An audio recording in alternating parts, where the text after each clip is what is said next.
Yeah, it's Peter. Yeah, experience point, Peter. Hey, welcome to Peter's Point on the Experience Point. It's Peter and Peter.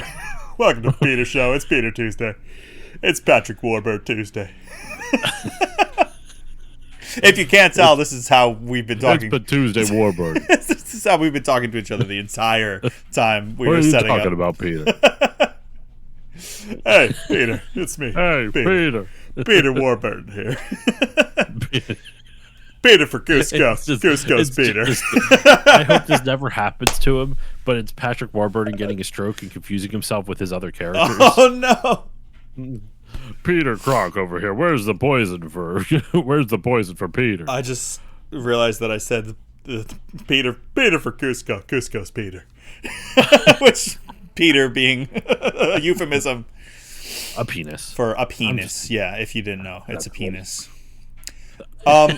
My minister grandfather told me a super dirty joke involving. Oh, you've told. word I don't know if Peter. you told this on stream. Okay. You've told me this before, though. Maybe I did. Yeah, dude was in the clergy, which I guess shouldn't be surprising. But his name was Dave, and he was like, Dave. "Hey, Dave. Yeah." Hey, Dave. He said, "Hey, did you know I got?" Don't ask me to show you my Peter. If I told the voice, or if I told this joke, I didn't do it in this voice. So here, this will be different. He said, "Hey, you know, I just got a tattoo," and I was like, "Oh, really?" On my Peter, and it says Dave's, and I was like, "Oh, wow, okay, really?" I was like 10, and he goes, "Yeah, when I have an erection, it says Dave's Truck Stop, Chattanooga, Tennessee." So stupid. I was like, dude, did you tell that to the congregation? He was a trip. Anyway, That's really funny. welcome to Talk Tuesday. Welcome to Warbird Tuesday. It's just the thing now. We should definitely do that and just do a whole Talk Tuesday in our Patrick Warburton voices. I'll have to practice for a week and drive my wife crazy, Yeah. but it'll be worth it. I don't know how sustainable it is. I think everyone would unfollow us and we would be scrubbed from the internet so fast. I don't know, man. I think there's enough people who do like parody characters. Like there's that whole like improv talk show where someone pretends to be Dr. Phil. Oh yeah, that's right.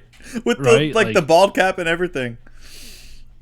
Yeah, like we could totally do something where like one of us dresses up as Patrick Warburton. Oh my god. You do. I think you do a better impression than I do. Mine's okay. Adam Ray, yes, Adam Ray. I can't. Apparently, it blocked out what whatever Jimmy was trying to say Yeah. because of censory. Adam Ray is. I don't know what it's trying to censor. Like, you didn't post a IL. link, did you? Dr. Phil was bleeped out. Don't you dare say his name in my stream. Wait, why did it come through the second time you typed it, though? Phil means penis. Dr. Phil. As in, that's what I'm going to do to you. Penis. Penis. Dr. Penis. That was like my favorite misspeak I've ever done. Penis. Wow. Dr. Phil, as in, let's play doctor, and I'll fill you. Maybe the period of doctor? That's so weird. That is really Okay, weird. wait. So, It's but it very kept the IL. So is the problem DR period PHI? But I there's don't- only 3 asterisks. Oh, yeah. I don't know what that means. Did you type in Dr. Pill by accident? Dr. P me. Now I'm just Doctor now I just want a P. Dr. Pepper. This is all so weird. 23 flavors. You know, I'm Cusco. really tired of this censorship on the internet. Like, you can't even say, Dude, you can't say that genocide fucking clip went crazy on YouTube. on YouTube. Yeah, there was comments on it. Did you see that? Oh yeah. Somebody just said cry. Like somebody just commented the word cry, and I couldn't I tell think- if it was them saying like, you know, like I'm crying, or if they're saying like, yeah, cry about it, you fucking snowflake. That's what I took it as, which I was like, all right. I mean, you clearly didn't watch the clip. Yeah, It was right. We're clearly not like. Wait, let me look. no, it just said cry. You're not wrong. No, I wanted to see how many views it's up to now because sometimes it's so weird. Sometimes I'll post it across, you know, IG, TikTok. Okay, and maybe not. It's at. I mean, compared to some of like it has 845 views, okay. which Well, some of yours has like 2K and whatnot. Like your Pokemon one has 1.7. Your Mythical Pull from from Shenmue, Shenmue has 2,000. 2K, but all the others are like in the 1 to 200, the It's 1 to 500s or whatever. Yeah, it's really not that many. But then like different platforms they'll pop off. Like it's super weird. Uh like obviously we talked about this last time, but I'm trying to post more clips because they get way more views than any of my Yeah. like long form stuff. But like yes, I mean it's pretty inconsistent on. I have a TikTok on. I have a video on TikTok where I have 17,000. I'm like, what? That's wild. What is this? What makes it work and not work? I don't know. It's weird. Anyway, welcome to Dr. Phil Talk. It's usually and my Mythical Pull and my Eggman one on Instagram both have 15 and 1,300. Like. I don't know what it is.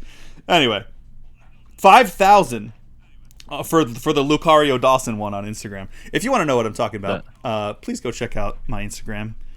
There are what I think are very, very funny clips from this show and other experiences that we've shared here. The Lucario Dawson one I think is hilarious. Police is it's Rosario. Anyway, how has your Patrick Warburton-y week been? That was kind of just shoehorning it in there. It's been all right. Some stuff I talked to you about off mic, which is mainly just like literally just like tonight issues. Just dealing with some but shit. Other than that, I'm also there's that, and then also just like some financial stuff. We're okay, everything's all good, but just some extra like bills that I was like, man, I didn't want this. Yeah. Nothing that's like nerve wracking or like, oh my god, it's fine. I'm just tired of it. Capitalism. On a positive side, I'm wearing the Flyers jersey again. Right. Because are they playing? Not tonight. They played last night and they're playing again tomorrow night. They are in the playoffs right now, and they're winning 2-0 against the Pittsburgh Penguins. They're up in the series, my boys, 2-0. Oh, man. And dude, no one was fucking expecting them. Hey, Parallax is here. McGurd, Herper, Birthday. It's Birthday. Happy birthday. Which, speaking of, tomorrow. Yes, tomorrow is my birthday. Excellent. It's funny. I recorded an episode on the Game Gear last night. Not last night. Sorry, Sunday night. And I very confidently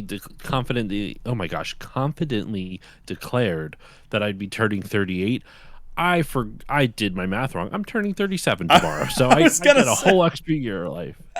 Yeah, we're the same age, and I was like, I just turned 37, so you are definitely not 38. No, I'll be 37 tomorrow. That's so funny. But yeah, 37 tomorrow. But and if hopefully the Flyers will win on my birthday, we'll see. That would be the best. Not the best birthday present, but one of the best birthday presents. They should. I did text them. So you did what? I did text them that it was your birthday and that they need to win. Oh, thank you. They said that they would, and if they don't, then I'm out a lot of money.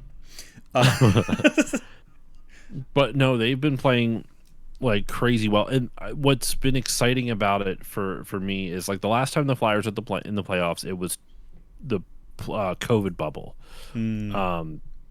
That sounds like did win. It sounds like a symptom. What? Oh, I got the COVID bubble. Man, that was a rough playoff too. Let me tell you. Sorry.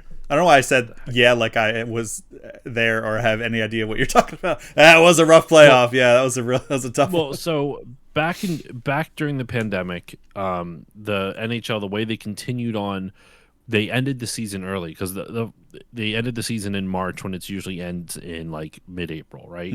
Like they ended it in like early March, late February. It was frustrating because the Flyers were playing well for the first time in probably 5 years. Right.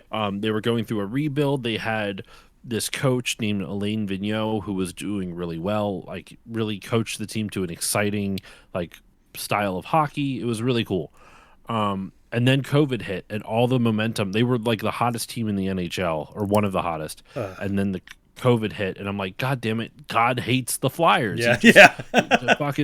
They're finally good for the first time in a long time, and COVID hits. And so when the NHL started up, they decided to like skip the rest of the season and just do like this weird playoff format where essentially normally the way it works to get in the playoffs, it is there's two conferences, which is like two halves of the whole league, right? In each conference, each conference is split up into two divisions, so there's two divisions in one conference, two divisions in the other conference. The way it normally works is the top three teams in each of those four divisions make it to the playoffs, and then the two best teams that are outside of those top three for each conference respectively gets in as the wild cards. And then they just kind of, like the team that had the best had the best record in one conference plays the second wild card team, who presumably would be the worst team in the playoffs, type of thing. So that's like the matchup. What a dishonor. I mean, well, it's because then it rewards people. I don't understand any of this. Okay, same paradox. Anyway, I mean, there's two conferences, two groups of 16 teams, and then they split those two groups into two smaller groups, and they're just called divisions. Conferences are big, divisions are smaller. That's really all it is. Any case, that's how the original playoff format would work. 3 teams from each conference, and the two remaining teams from. Sorry, whatever. I just realized I said the wrong word, which would make it more confusing. There's 8 teams on each side that get in generally, so 16 total. In the playoff bubble, what they did was they expanded that. The top 4 teams did like a round, or the top 3 teams or something like that did like a round robin tournament to determine like seeding, like who was in first, second, or third in the division. Yeah, and that's where all the teams play at once, right? On the ice, they all just said it's a battle royale. But and then the remaining teams, they had a play-in series of like 5 game best of 5 games. Flyers were really good, so they got to do the round robin tournament and immediately go to the first. No matter how the round robin tournament ended for them, they would be in the first round. For the other teams that had to do the best of 5, if they lost that best of 5 series, they'd be out of the playoffs. It was a really weird format type of thing. So the Flyers were good enough that they made it. They were in the round robin. They went right to the first round. They barely won the first round and then got stomped in the second round. By who? I want to say the Tampa Bay Lightning. Yeah, that's who I would have guessed. I don't know why I said that like Norm Macdonald. That's who I would have guessed. Yeah, that's what I would have guessed, Peter. Yeah, it is. Dudes at work are all hyped about it. I know one is from Pittsburgh. The one from Pittsburgh is probably pissed. Yeah. You said Pittsburgh like people from Pittsburgh say Pittsburgh. You said it like pick. Like P-I-C-K. I did? Yeah, at first you said Pittsburgh. Yeah, like my dad's always like, yeah, I'm going downtown. Yeah, Pittsburgh's playing. You're going. what are you doing? What are you doing? But so the last time the Flyers were in the playoffs, they made it to the second round, which is really good. Like generally, that's like if you can get out of the first round, you're generally like this was a successful run. You at least made some noise, even if you didn't win the Stanley Cup, type of thing. Okay. But they really played like shit for that. Like they won in spite of themselves. They were really bad. Yeah. Even though they won that first series. The series they're playing right now is the best I've seen them play in years. Wow. And they're beating the Penguins right now. They're up on the Penguins 2-0. They have to win 2 more games to move on to the next round of the playoffs. But they're in full control of the series because Pittsburgh would have to win at this point 4 out of the next 5 games if the series because it's best of 7. So whoever wins 4 first Okay. moves on to the next round. Flyers have already won 2. So they're doing really well. And it's just crazy because no one expected them to. They're a very young team. Sidney Crosby and the Penguins they're old, but it's Sidney Crosby, one like a generational talent, Yeah. top 10 all time, probably top 5 all time, going to be a first ballot Hall of Famer. Like he's Wow. done so much, like you can't ever count him out. But You're he's old. He's 38 years old now. He's 38, no, 39. don't say that. That's old. For pro sports, that's I old. know. Like I that's know. just You're way he's still more. insanely good, but like Yeah. it's just something I don't know what it is, but the Flyers have it's not even they've beaten them and it's not looked like an accident. Like in the other times I've seen them play in the playoffs, every win looked like they got lucky that they Oh, won. okay. I was like, They make it look they like were an accident. outplayed. They were outplayed by the other team almost all the time. In the last 2 games, they have outplayed their opponent. They have outplayed Pittsburgh, and they have a kid named Porter Martone who's from Canada, who came. He was in college. He played in this Michigan State, and Michigan State lost their like college hockey playoffs or whatever it is, and so he decided to make his NHL debut. 9 games left with 9 games left in the season in the regular season, and he has come in, and he has. I guess for those who don't know, when we say how many points a player has, that's goals plus assists added together. You get it's a point no matter what. You get a point for a goal, you get a point for an assist. It's the same. That's weird that it's the same. Yeah, well, I mean, goals matter more than assists, obviously, but like because you need someone to score the goals. But like, in hockey, since it is a team sport, very seldom do players score a goal unassisted without somebody setting them up and passing them the puck. Yeah. So it's to reward the players who do, because especially in like some hockey games, like there's players who don't get credit on the score sheet. Like they don't get a point out of it. There's nothing that like reflects their stats, but they're the ones that made a play happen. The assists are a way to give players credit or like, sorry, there was a bot that tried to come in. The assists are a way to give players like some type of like tangible like credit for their hard work, for their hard play. Hit him with the one timer. Pew pew. Pretty much, like I know hockey stuff. In order to get a one timer, someone has to pass it to you, and that person has to sometimes put their body on the line, depending on how the play works out. So Porter Martone has come in, and he has, including the 2 playoff games, has had 12 points in 11 games, six goals and 6 assists. That is hard to say. 6 assists. I hate words like that. I do too. Discs.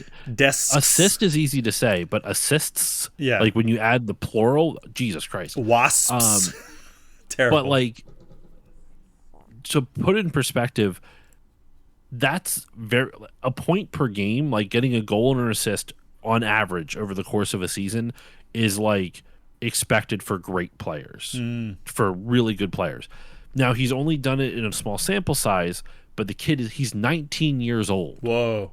He's only 19 and he came in and has been fucking murdering the league. It's awesome. Nice. He had a goal last night where like it was just it's not even just like he's doing it with all different kinds of ways, with like skill plays, with like kind of like luck, with kind of like grinding out like rough and tumble, like pushing people aside at the front of the net and having to bat it in. Like he's playing a lot of different ways, and it's just been really cool to see. It's been really cool to see like that narrative of a kid right out of college coming in to a Flyers team that was already playing really well, like they were doing really well, and fit the team like a glove, just like works, like fits into their system perfectly.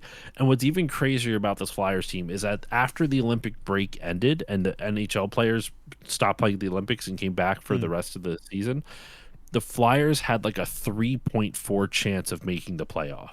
3.4% chance. Whoa. of making the playoffs. It was like 4 or 3%, something crazy like that.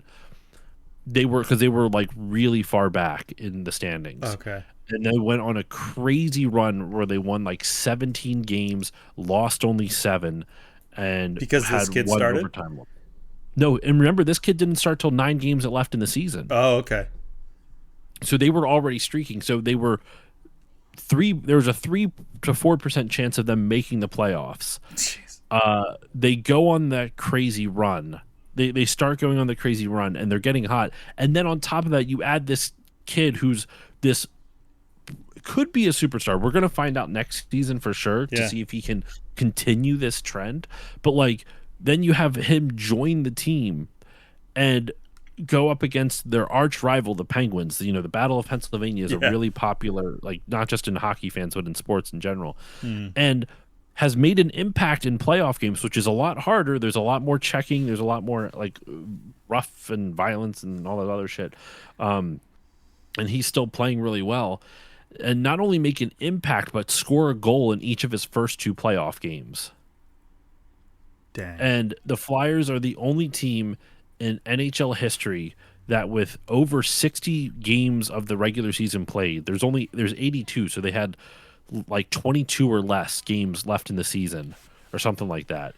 Let me put it this way. When there was more than 60 games left or played in the season, they were like 9 points out of a playoff spot, which is that's a lot of ground to make up. I'll spare all the math and how they calculate points for playoff positions. I'll spare you all that shit. But they were a decent way out of the playoffs, and they're the only team in NHL history that late into the season was able to like gain that, like cover that ground back, like gain that ground back and make it into the playoffs. It's crazy. That's wild. Yeah. It's just talking about the percentage, like a 3.4%, like to then come all the way. That's cool. I feel like sorry, go ahead. I was just gonna say, I feel like I have so little to offer the conversation when it comes to. No, it's okay. But I know that. That's why I try not to go on too long. That's why I'm pretty much done. The last thing I'll say with it is that the team, where after they got to the playoffs, they all bought T-shirts that say like 3.4% on like the shoulders or sleeves or whatever. Just it's kind of like a fuck you to everyone who doubted them type of thing. Yeah. Which, like, I understand why people doubted them. They weren't playing phenomenally well, but like, it's crazy what they're doing right now, man. It's really fun to see. And like I honestly went into this expecting they would lose to the Penguins because Sidney Crosby, Evgeny Malkin, like these are all like insanely talented players. They're old for hockey, but like they're insanely talented. Like you can't write them off. They've been there. Like there was a stat for the first game on Saturday night where it showed that Sidney Crosby alone has like 147 147 games of playoff experience. The Flyers roster collectively had like 160. Holy shit.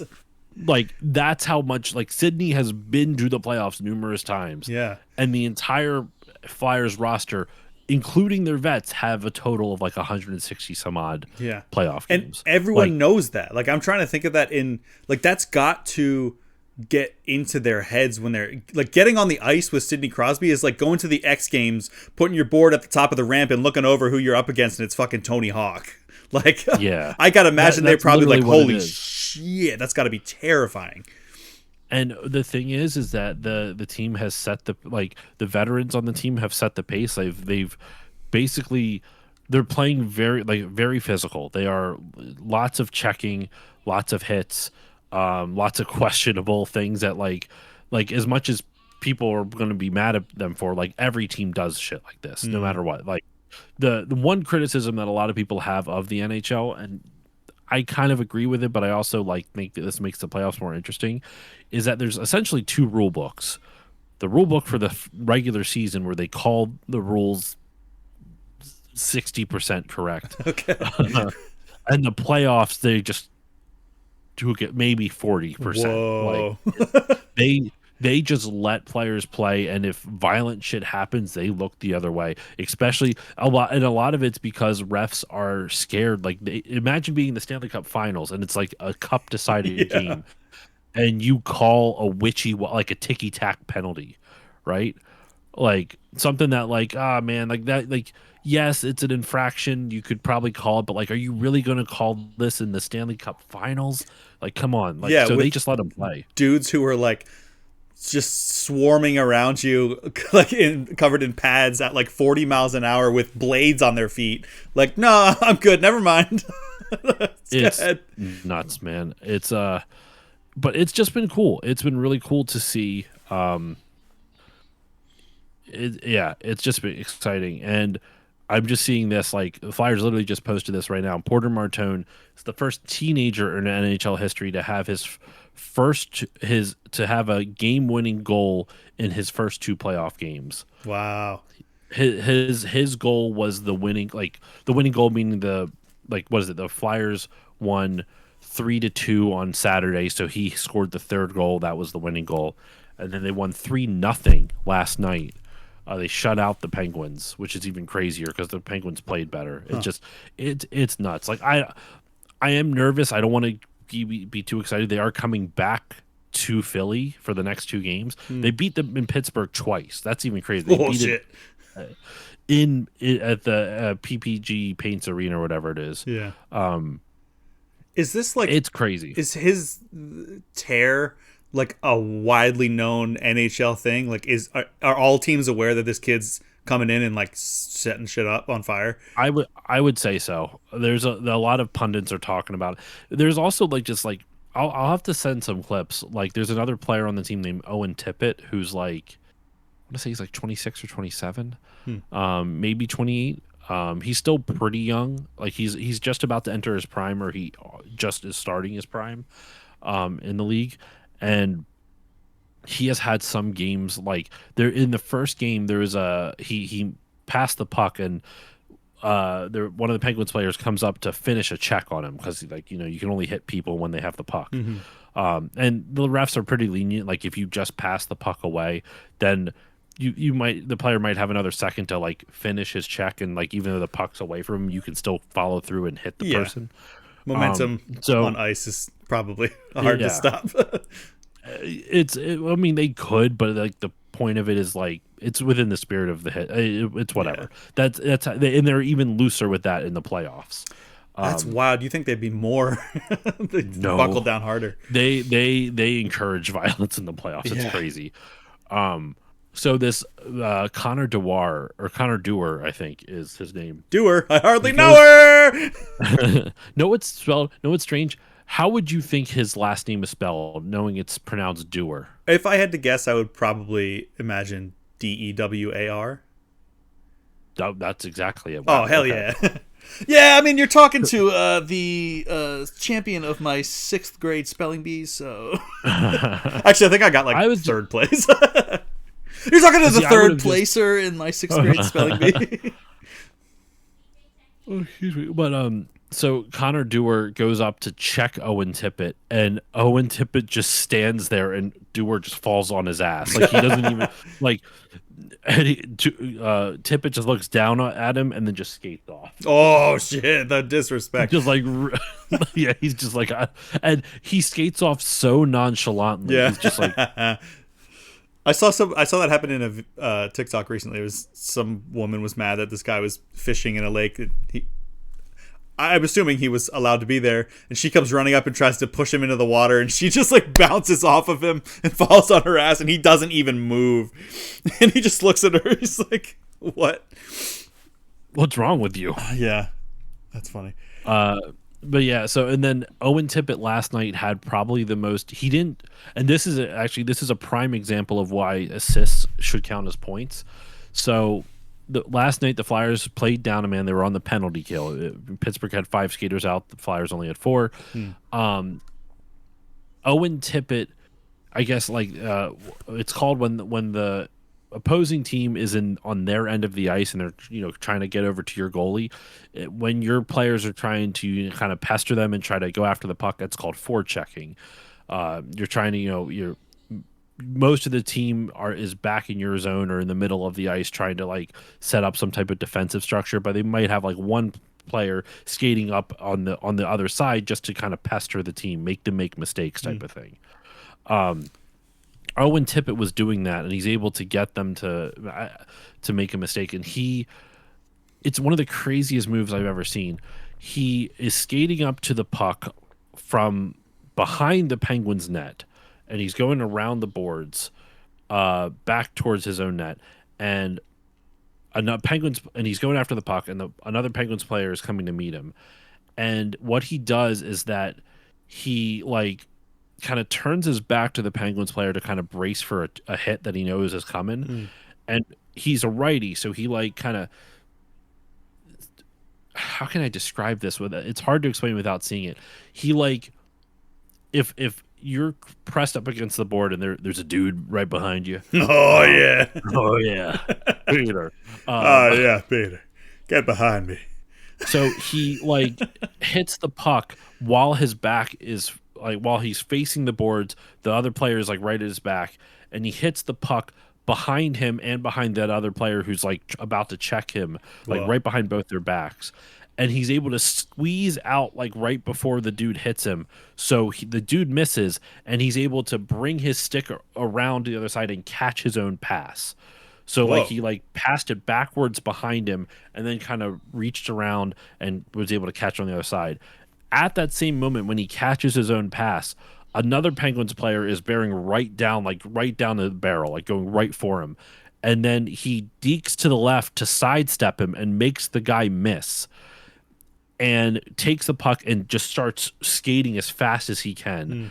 And by the time that happens, there are now two Penguins players chasing him. So he made the first guy miss with a pass, made the second guy miss with a deke. And now he's by himself. There's no other Flyers player helping him in that specific area of the ice. Yeah. There's other players like kind of on the perimeter, but like since they're on the penalty kill, they don't want to commit too many players to like one spot because they're playing down a man. They can't afford that. But Tippett gets out of that position, out of that scenario, and is able to skate to the Penguins net, and he's able to pass it to another player on the other side, and they one-time it and score a goal. Wow. While they're down a man. And that's all because of one play by Owen Tippett where he didn't get the goal, but he had the harder job in that situation where he deked out like 3 different players for it. It's crazy. Wow. I bet no one was expecting him to tip it in their favor. Goodbye. There's a lot of like fan t-shirts that are just like just the Tippett type of stuff. Like nice. Just the Tippett. Oh, thanks for watching. Just Tippett. Goodbye. Wow. What's the thing where, not to continue the no, it's all right. I feel bad that I've been going on this long. It's okay. I just what's the thing where can you do this at any time where I've seen where they'll remove their goalie to let another player on the ice? Yes. That seems like pulling the goalie. That seems like the stupidest thing ever because you can just hit a goal from anywhere, it seems. Like there's no one to block it. Generally that is only done by the losing team when there's like only a minute or 2 left, because it is super risky. Yeah. But it's basically when you do that, now you have 6 skaters on the ice versus the opposing team only has 5. Jimmy just finished pulling his goalie. Oh yeah. Oh, Jimmy. Thank you. Jimmy just pulled his goalie so he could get more dudes. Just pulled his goalie. He got one dude. Jimmy pulled. One dude off. He got one dude off so 6 other dudes could get on. Oh, Peter. No, but they'll do that for like if they're down a goal. It's 5 wasn't enough, so I pulled it for 6. Hell yeah, brother! Hit them all. Go for that one. That's 2 hat tricks. 6 goals. But no, so like they usually do that when they are down a play or down a goal and they want to try to win the game. So because if they're down a goal with like a minute left, like at that point it doesn't matter if the other team scores another goal on top of it because they're already losing. Like you would never pull a goalie if you were tied or 0-0. Some coaches have done that in like extreme do or die situations where like if they don't win this game in regulation, they don't make it to the playoffs or something like that. So then they'll pull the goalie even at 5-on-5 because they're like, okay, if we lose, we don't make the playoffs. If we go to overtime, we still don't make the playoffs. So, Right. or if we lose in overtime or something, we just still don't make the playoffs. So, it's some coaches will take that gamble even if the score is tied. Yeah. But usually it's done by the losing team, the team that's currently losing, because they are trying to get that extra man advantage so that way they can score a goal in the last minute or so of the game and tie it up, and then it's back to 5-on-5 and maybe go to overtime and this and that. So, for example, oh, sorry, go ahead. I was wondering if there's been a time. I'm sure this has happened in the freaking the entirety of hockey history, but has there been a time where a team pulled their goalie and then the other team was like, we're gonna also pull our goalie to counter it, and now you have both teams with no goalie and they're just like I don't think so. Just like air hockey in it. I would be so curious, man. I wouldn't be like the counter read. I don't know hockey history that well, but that would be really fucking stupid. Yeah. Like, and at least though the goaltenders, like when a goal gets scored, it doesn't count against their stats then because they weren't in net type of thing. That would be horrible if it was like you let all those goals go. I could keep getting pulled off and not in the fun way. I didn't even have a chance to save it. Yeah. Yeah. So it was the last night the Penguins were down 2-0 with like a minute to go, and they pulled their goalie because they're like, well, we need this extra man so that way we can have like essentially it's like creating your own power play, because now you're playing up a man. There's one person the opposing team can't defend because you have one extra, but you also run the risk then that if you're pulling your goalie, if the other team does get the puck and they get control of the puck and are able to get out and break out of their own zone, then they'll score, and there's a higher chance of them scoring. But there's a lot of times where like you'll see games where like a player there was one, I'll have to send you the link if I can find it. A dude, I forget the name of the player, the name of the team, but he had a breakaway goal. He had a breakaway on an empty net. The goaltender on the other team was pulled, and he was by himself. No one was near him. Yeah. And he missed. Oh, at that point, you just got to give up. And the way he misses is so embarrassing too. He is like trying to guide it in, and then he realizes that he's like, oh, I didn't guide it the right way. So he tries to reach for it, and then he falls down and just completely misses. And then the other team gets the puck and goes back the other way and scores to tie. Oh, that hurts. It's like insult to injury. Yeah. The last time I've seen that happen was in a video game. Jesus. And, the other day, and by that I mean about 2002, the last time I played a hockey game, it was NHL Hits on the GameCube. And the other team, like, pulled their goalie, and I was like, why don't they have a goalie? So every time I got the puck, you would just hit the shoot button, and it would always go in because there's nowhere to block it. So I was like, what is the point of this in real life? But now I know.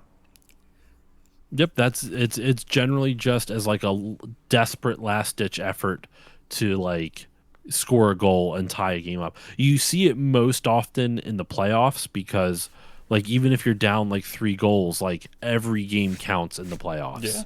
So like Pittsburgh down 2, some teams will pull a goalie when they're down 2 because they can surmount that. But like other times it just does not. So like yeah, it's crazy. But it's been fun watching the Flyers, man. I don't know how they're going to play tomorrow night. It'll be, to me, if they win tomorrow night, the series is as good as over, because I think statistically, like, what is it?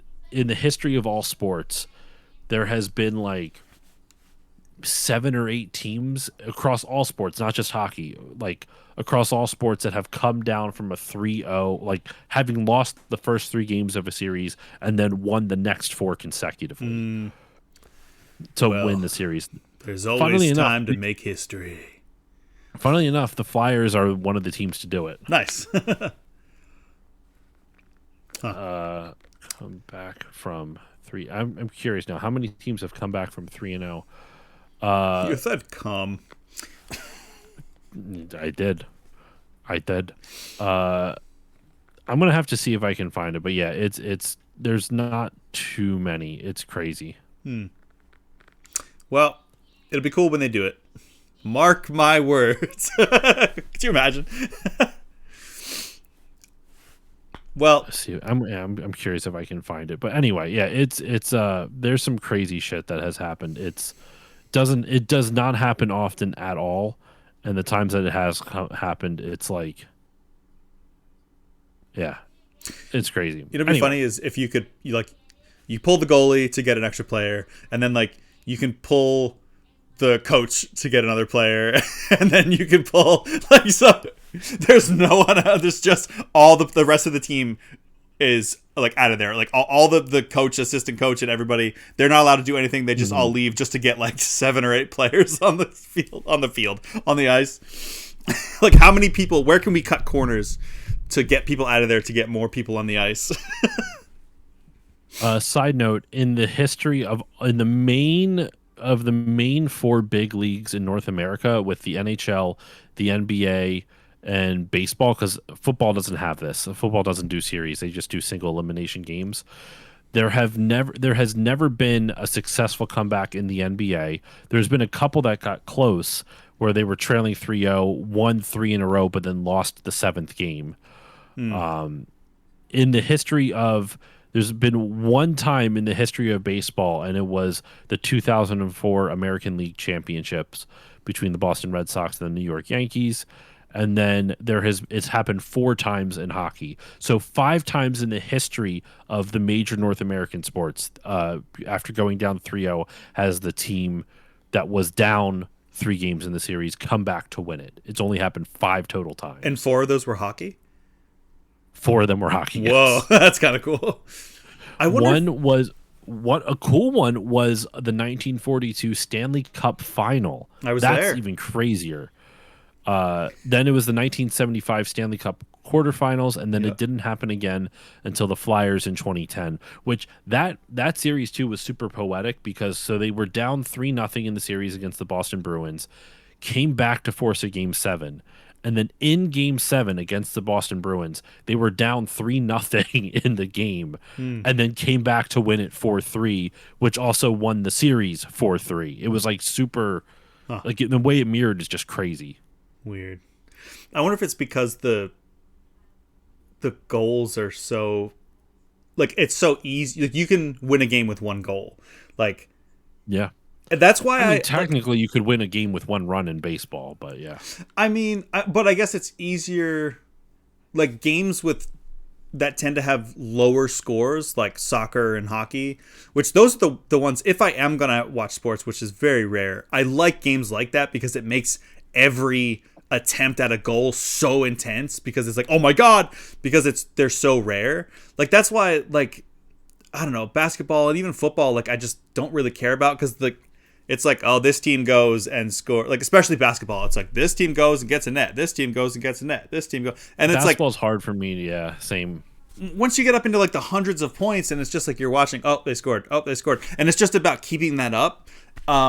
That's just not as interesting to me. Or like, you know, football, like, oh, touchdown on this side, they're going to go. Well, I will say, the reason football to me is more interesting is that every play can be like, kind of like how it's surprising when it's really exciting when a goal gets scored in an NHL game. In football, while the scores are obviously higher, you know, usually average between 20 to 30 points in a game, but also a touchdown gives you 6, and then you can get extra points after that. Yeah. But each play has the potential to be something like really cool, right? Yeah. So like generally in hockey, it is so few and far between when you see a player do some crazy dangle through their legs, and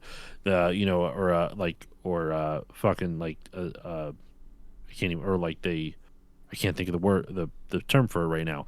The knuckle puck. Yes, the knuckle puck. Shout out to Russ Tyler. Yeah. But like that doesn't happen. A toe drag. That's the term I was looking for. A toe drag is where they take the tip of their stick, put it on top of the puck, and kind of like drag the puck with it, so they have a little bit more direct control over it. That's you have to be really talented to do that though. But that's called so they might toe drag it, they might do dekes, they might do like dribble between their legs, that type of shit. But that's is really hard to execute in a game.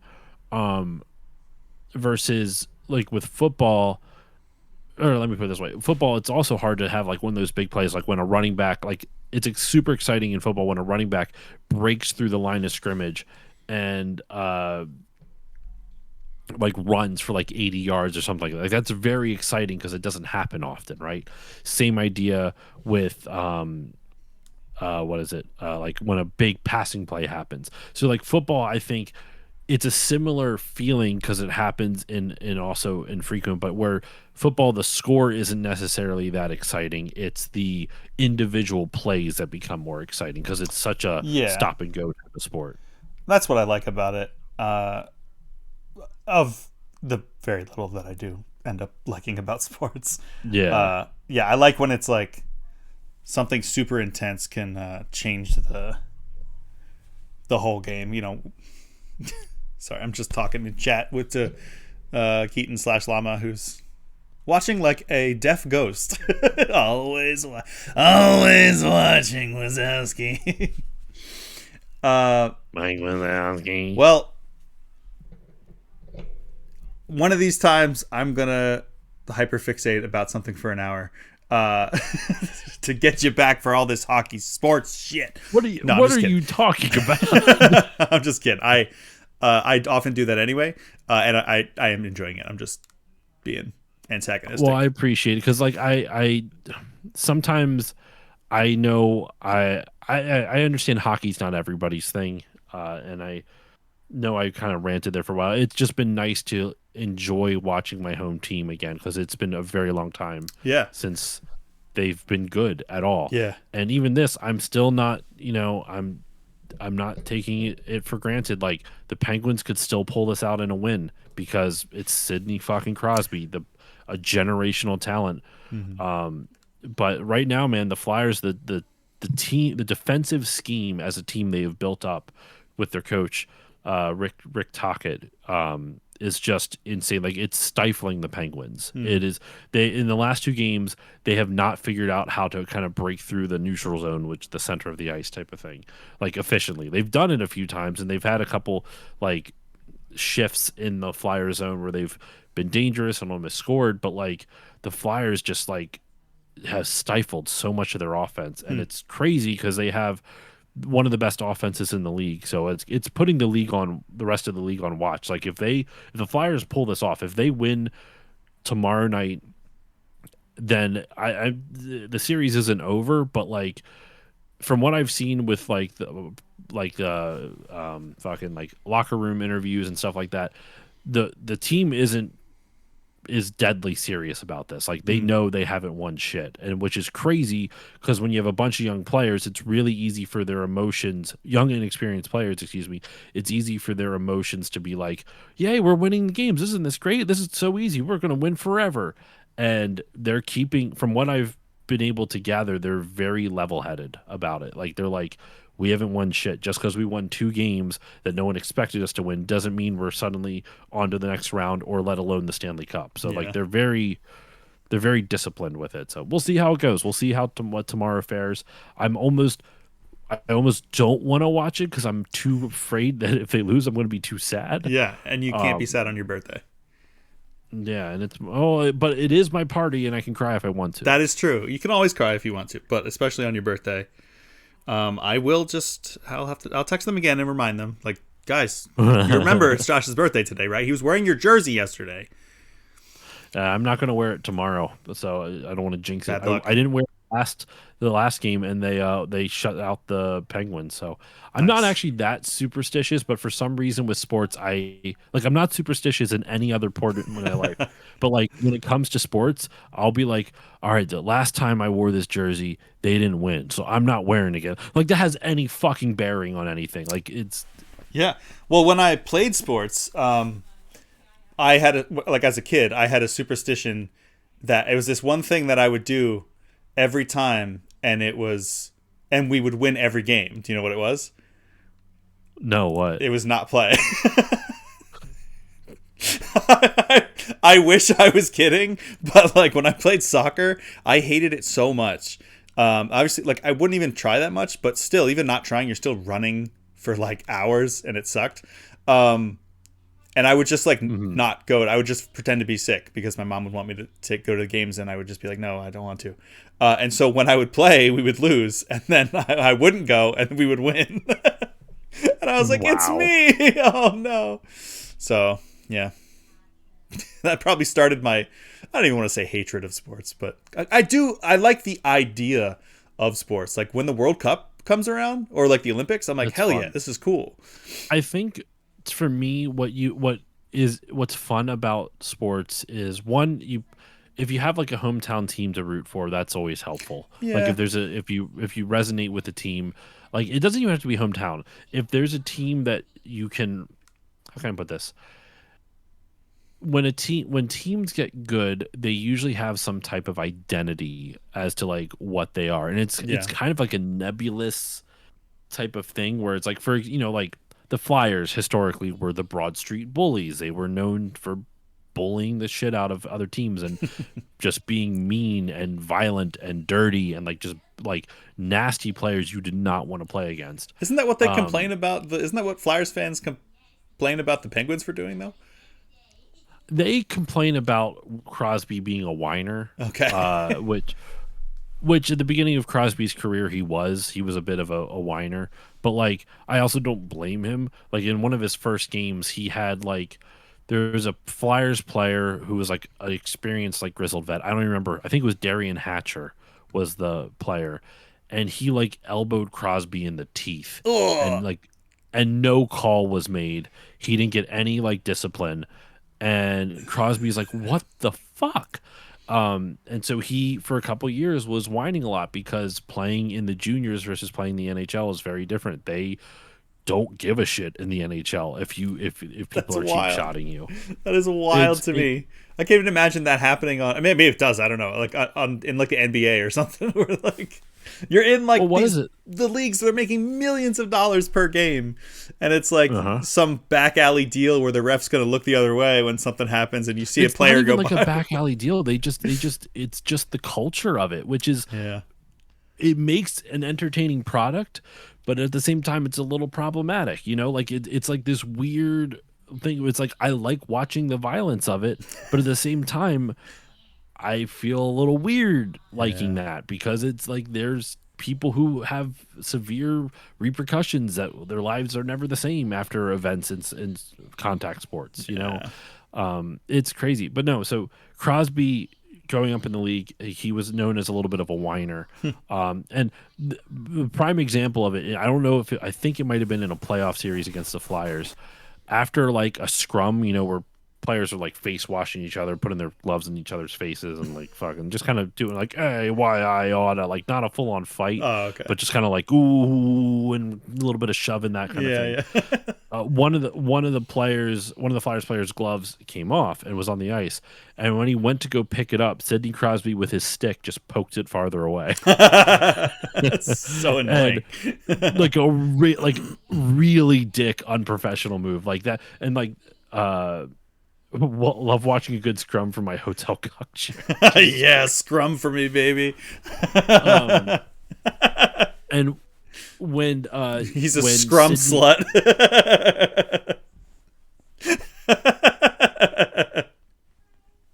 Oh my god! When Crosby was interviewed about it afterwards, they were like, "Why did you do it?" He's like, "I don't like them."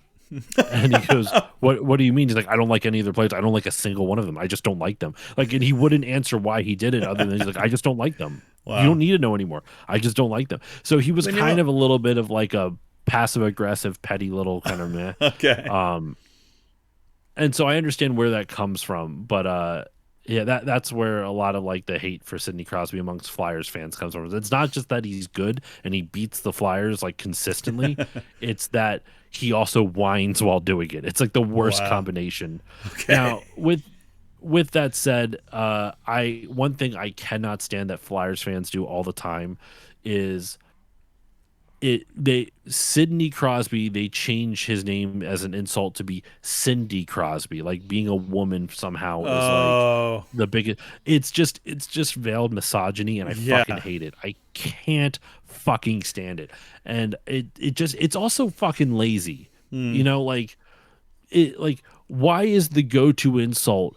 Oh, they're just a girl. Yeah, you You don't play have like a anything more girl. clever. You don't have anything more creative. Like fucking like if you want to insult a hockey player, why don't you just pay attention to how the guys make fun of each other on the ice? Claude Giroux, who used to play for the Flyers, he's now on the Ottawa Senators. He's known to chirp other players, you know, like make fun of them, like say like things to get a rise out of them. Hmm. And there was a former teammate of his named James Van Riemsdyk, and apparently he laughed really weird, and he just calls him a pigeon.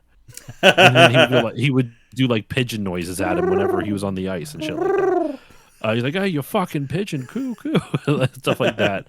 Um, there was one of my other favorite ones was he's still on the Flyers. Travis Konechny was playing. It was an outdoor game against the Penguins. One that the Flyers actually won. It doesn't happen very often. And they were playing against the Penguins, and Malkin had like these like ear muff things on because it was fucking cold outside. Hmm. And he yells over to like, take off those earmuffs, you fucking nerd. Like it's shit like that where it's like just stupid little chirps and it works. Yeah. But freaking Flyers fans are like, oh, Cindy Crosby crying again. Oh yeah, because he's a fucking chick and chicks are dumb. That I will say I love hockey, but man, the hockey fan base is arguably worse than football sometimes. Wow. I can Oh see my that. god, dude. What is it? There was a whole, oh my gosh, do you want to talk about sorry, this is another rabbit hole. Uh when the Flyers won their two Stanley Cups in 74 and 75, Hmm. I believe was the years. Um one one of the games they brought in this singer named Kate Smith to sing God Bless America. Mhm. And she was a really talented singer and like brought the house down. Like it Bernie Perrant, the goaltender from that era, who unfortunately passed away this last year, which is kind of a bummer. He was beloved in Philadelphia. He still lived in the area too. Like he raised Yeah. his kids here after he won his cups. Um, Yeah. he Cup. he said like I was watching a documentary about it, and he talks about like I still get goosebumps when I think about it. Like it was that her performance was that powerful. Wow. Well, a couple years ago, and they made a statue for her. Like it was like her singing. It was a statue outside the Wells Fargo, or not? It's not the Wells Fargo Center, but Statue. whatever the arena is now. Yeah. It's the Xfinity Mobile Arena now. Oh wow. So there was a statue of her out in front of the arena for decades.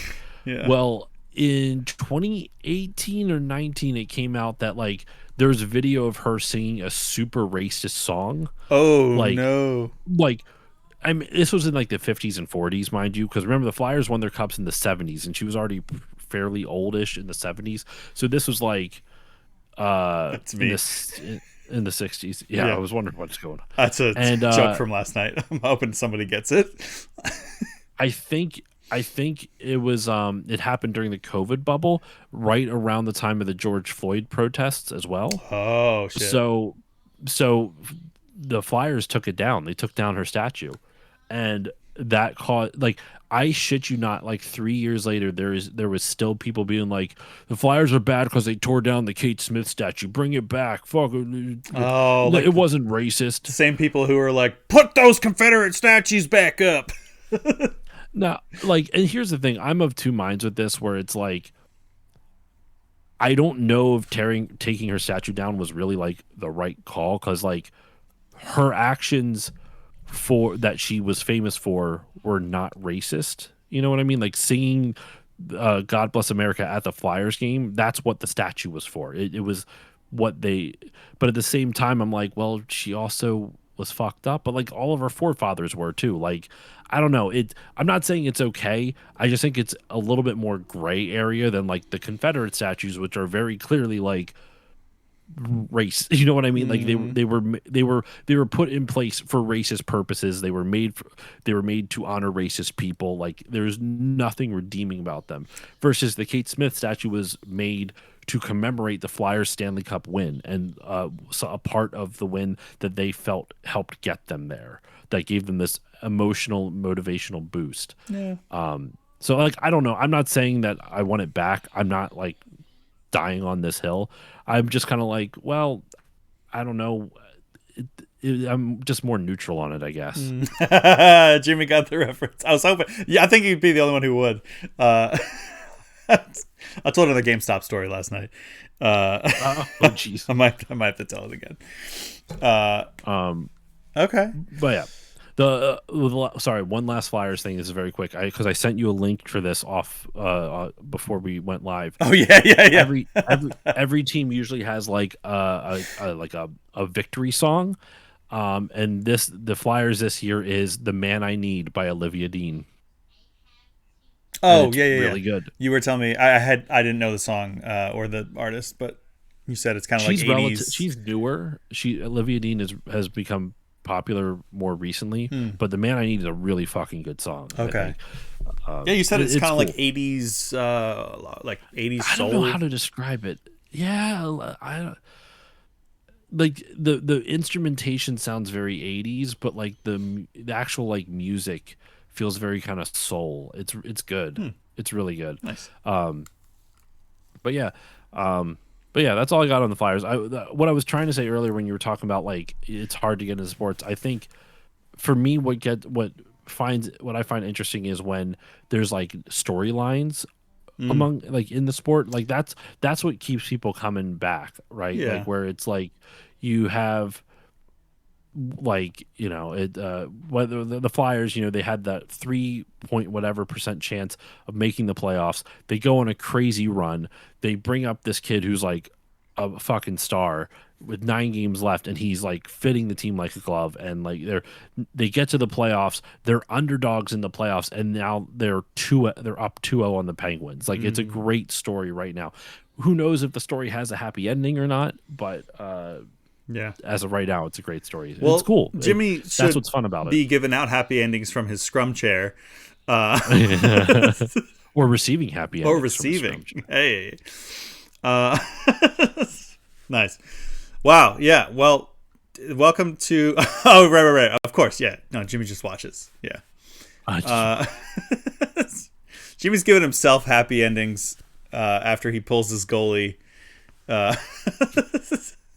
For a few hours, you know. For a few hours? My God, what a sesh. I pull my goalie a few hours every night. I don't know what you're talking about. That's a long time to commit to one, to not commit, really. I slurp ramen ramen noodles to throw off the pasting. Whoa. I don't understand what that means, and I think I'm better off.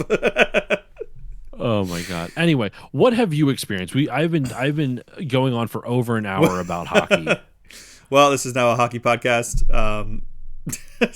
Still hockeying. Tuesday with Peter. Still hawking. Well, we kind of talked about it when we were talking about clips. I finally righted the cosmic wrong of me not playing Shenmue. Finally started it. I am no longer a Sake Fega fan. I said that last time wrong. Sake Fega fan. Sake Fega fan. Mega Man, the Sake Fega fan. Fake Sega fan. I finally played Shenmue. I like it. I like it. I want it to be known that I like it. However, it's really hard for me to not just laugh at every single line delivery because they're all real bad. They're all real bad. Like, I know it was a different time. I know they had low budget, and I guess Sega of America wasn't really a thing. So it sounds like Sega of Japan just got anyone in the country who spoke English and just were like, hey, read these lines, first take, whatever. Because everybody's like, I'm going to check over here. Have you seen a black car? have you seen a sailor? Yeah. Were you ever Chinese? Like, there's a guy who says a few years ago I was Chinese. I was like, what? That's not really something Sean that's Connery? in flux. Yeah, right. Wow, woof. Yeah, so like I don't know what you're talking about. It was totally sensitive racial appropriation. yeah, totally, and we were better off. So fucking wild. That's wild. It is wild.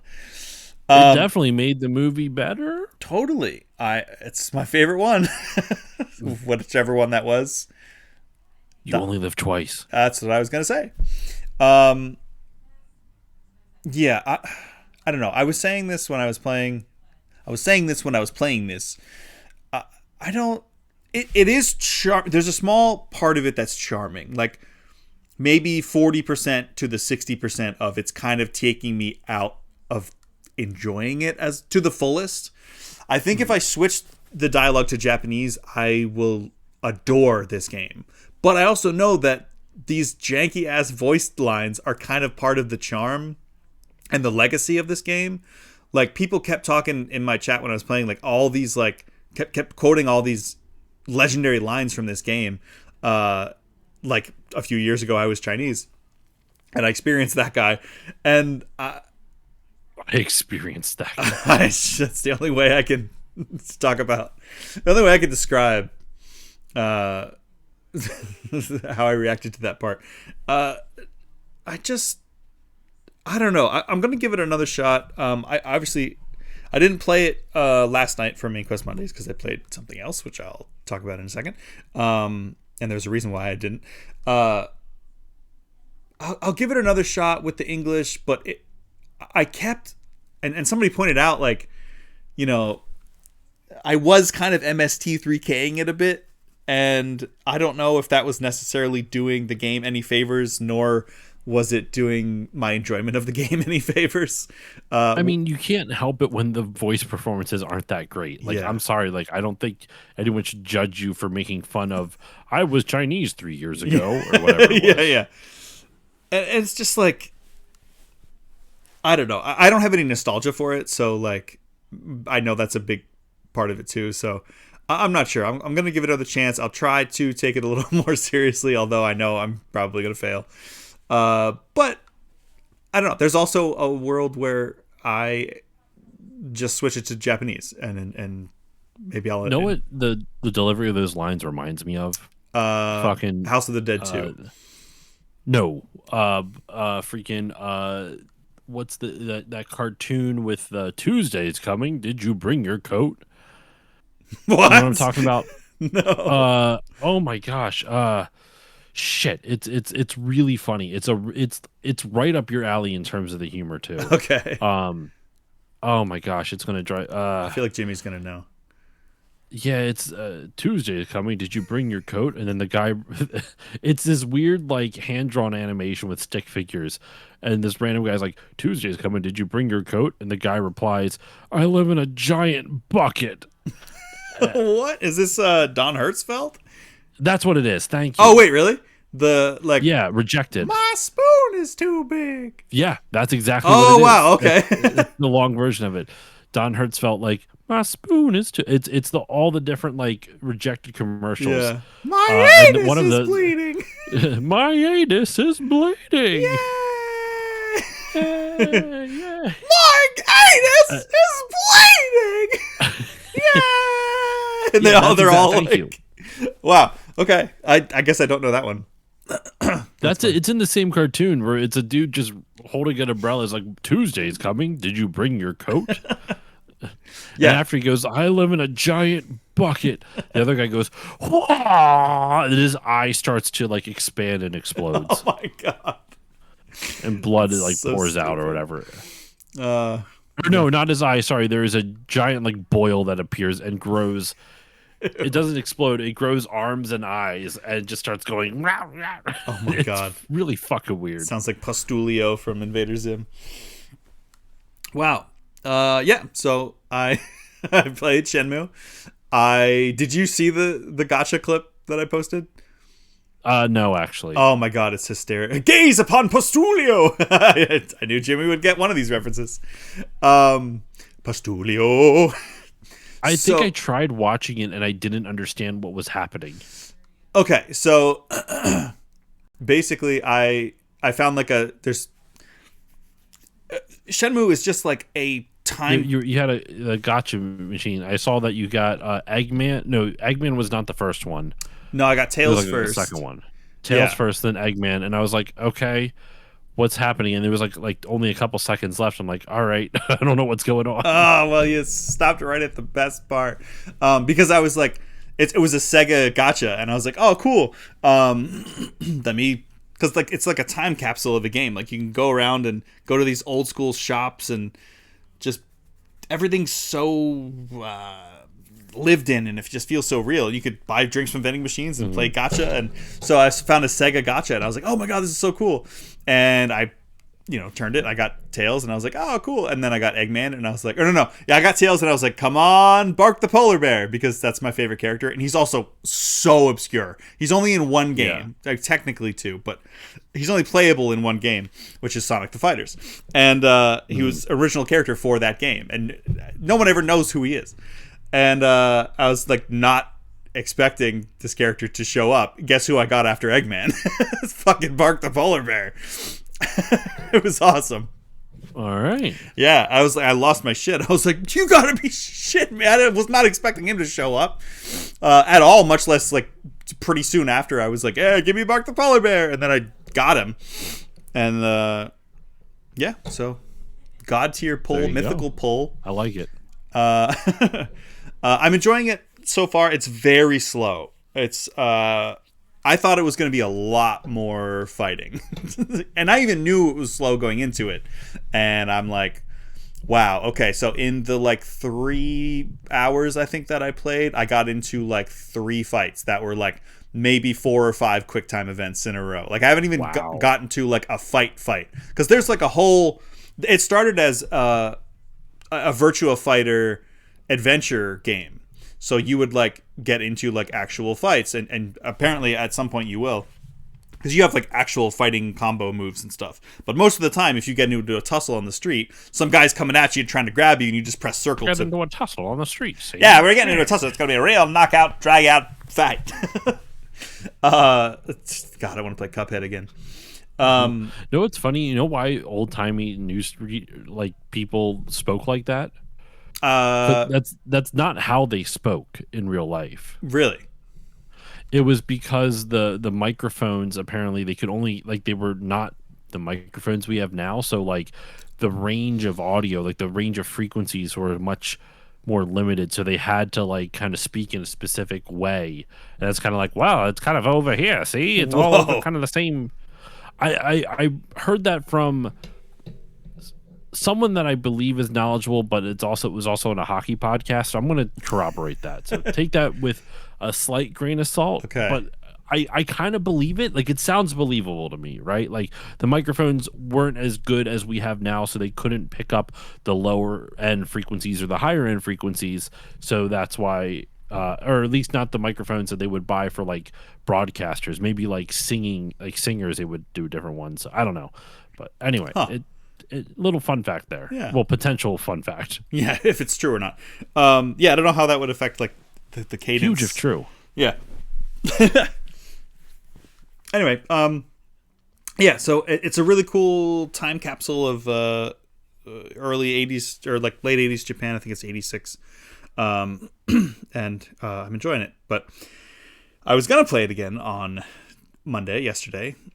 And I realized right before I was just about to stream, I saw this thing that was like, I guess Fangamer, or maybe it was Insert Coin. I think it was Fangamer, was like, hey, we're doing an Okami merch drop for its 20th anniversary. And I was like, oh, cool. Wait, yeah, I did a experience share with my friend Cece, and who came on and like was talking about Okami, and I was like, I still haven't played that. Maybe the 20th anniversary would be a good time to play Okami. Let me Google when it is. It must be coming up. It's today. I guess that's what I'm doing. As in yesterday? As in yesterday, yeah. So Okay. I was like, I guess that's what I'm playing tonight. And I thought it was fitting to play it on the day of its 20th anniversary. Maybe I'll play Shenmue tomorrow for Wildcard Wednesday. I'm not sure. But yeah, so I started Okami last night, finally. It's one of those games that has kind of long, I don't want to say eluded because that makes it not my fault. That is just like burned its way to the back burner of my backlog.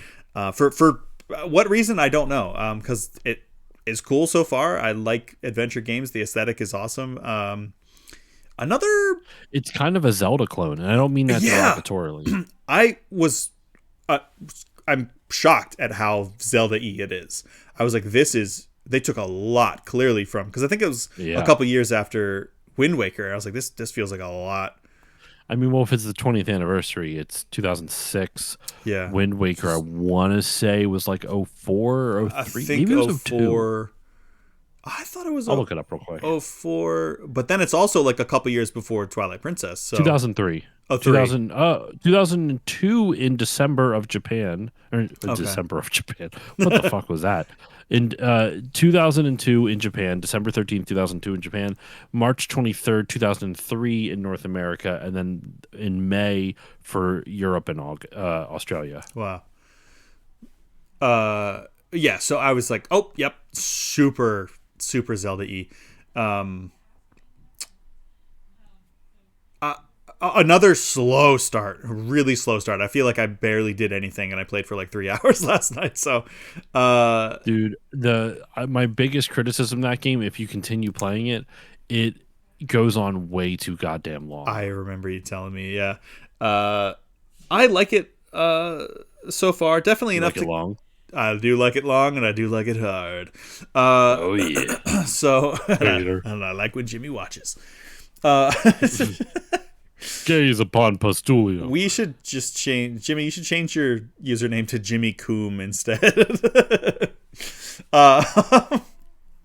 So I am definitely going to keep playing it. I like it enough. I don't know if it's one that I'll keep playing on stream, especially if it's like one of those ones that goes on for a long time, because I have a lot of stuff that I want to play and stream, and maybe it'll be I think it's like 30 hours or so, 30 or 40 hours. Okay, yeah. It's surprising how long it is. Like when you get to, there's a section of the game that you'll get into after like 10 hours or like 10 or like maybe 12 or 13. You're like, all right, the game's almost over. And then just kidding, there's a whole other half. Yeah.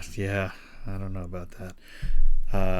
That might be one that I just experience off mic or off stream. But we'll see. I like it so far. The aesthetic is cool. I just keep wanting to say the dog. The wolf is so dog-like. Like they clearly studied intensely dogs before making this game. Even just the way that she like looks around, or like the idle animation is so cute. Like if you stop moving for a while, she just sits down, and then eventually, she's looking around, and eventually she just like curls up in a little ball and is just like laying down like a dog would. And you can like the villagers can pet you, and it's super wholesome, and I like it. I tentatively like it so far.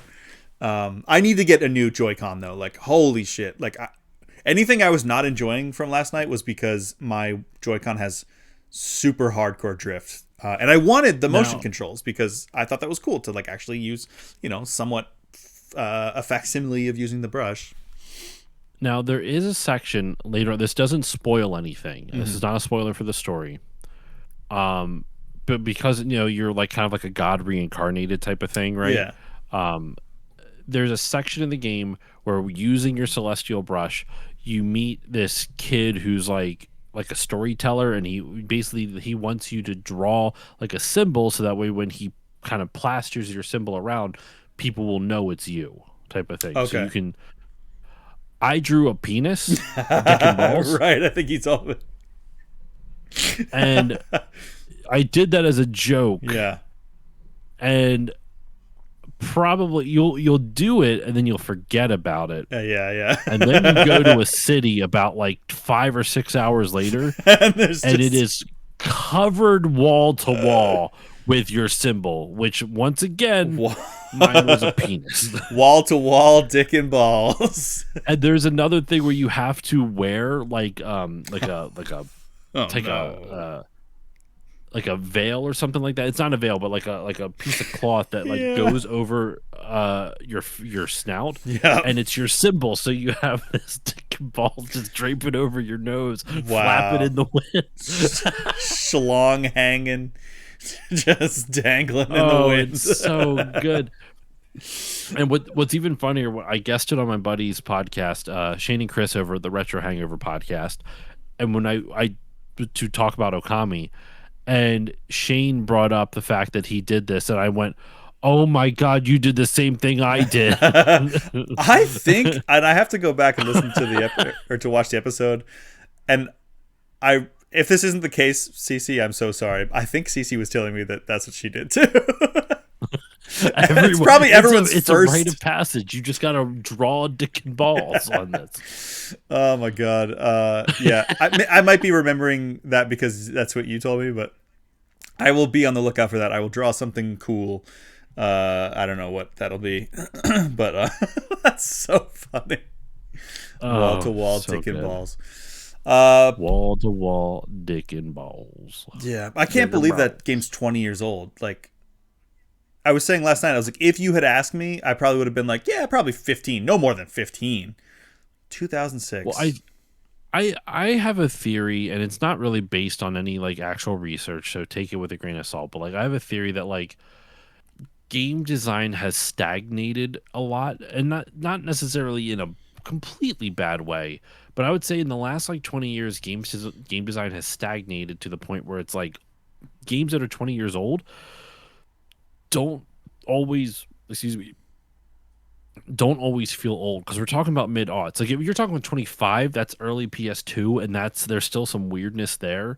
But like 2006, 20 years ago, that's like, the Xbox 360 and PS3 is out. And that was only 2 console generations ago, even though it was 20 years ago. Oh my god. Because, well, the console generations are such a weird metric to make you feel old, but also not like to kind of judge age, because it's not a good metric at all.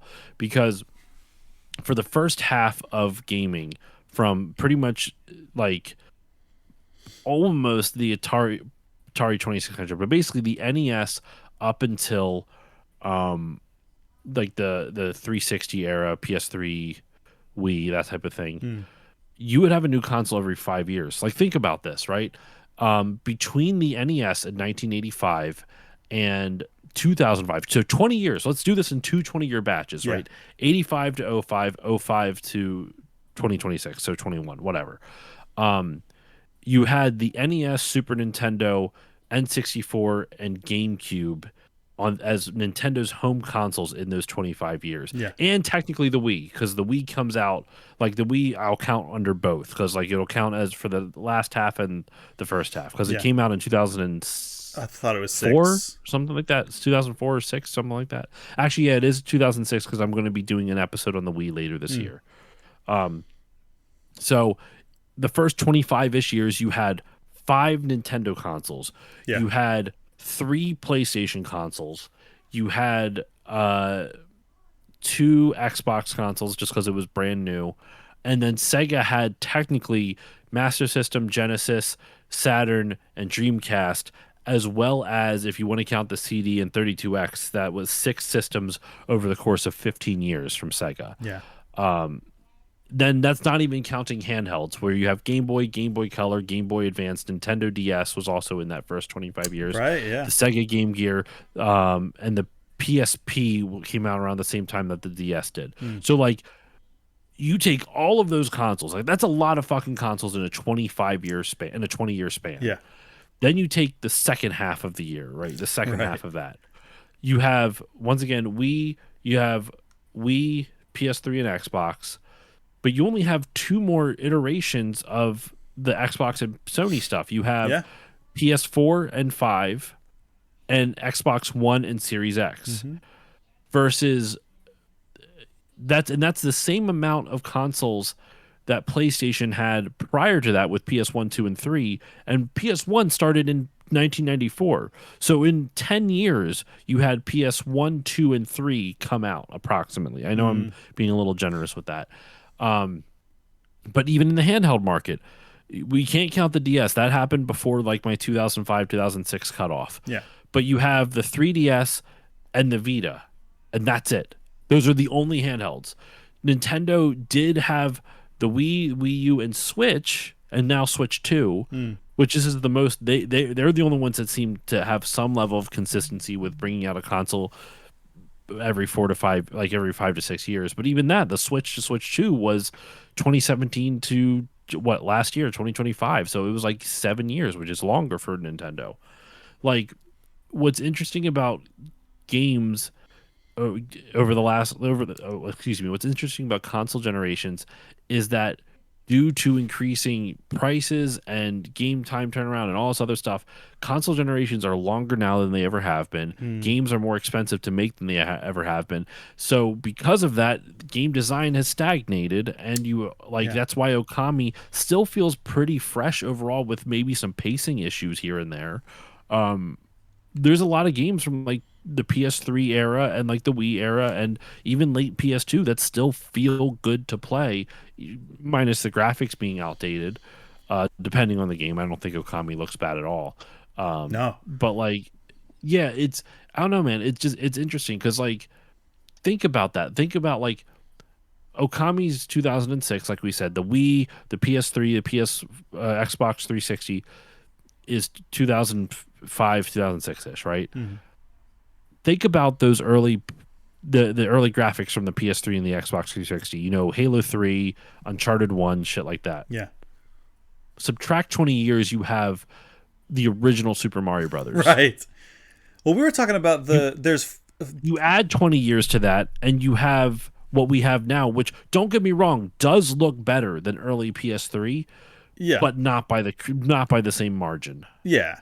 And we were talking about last time the 14 years between Final Fantasy 1 and 10 and the 14 years between, what was it, 13 and 15? Yeah, something like that. Or 13 and 16? Like, that's wild.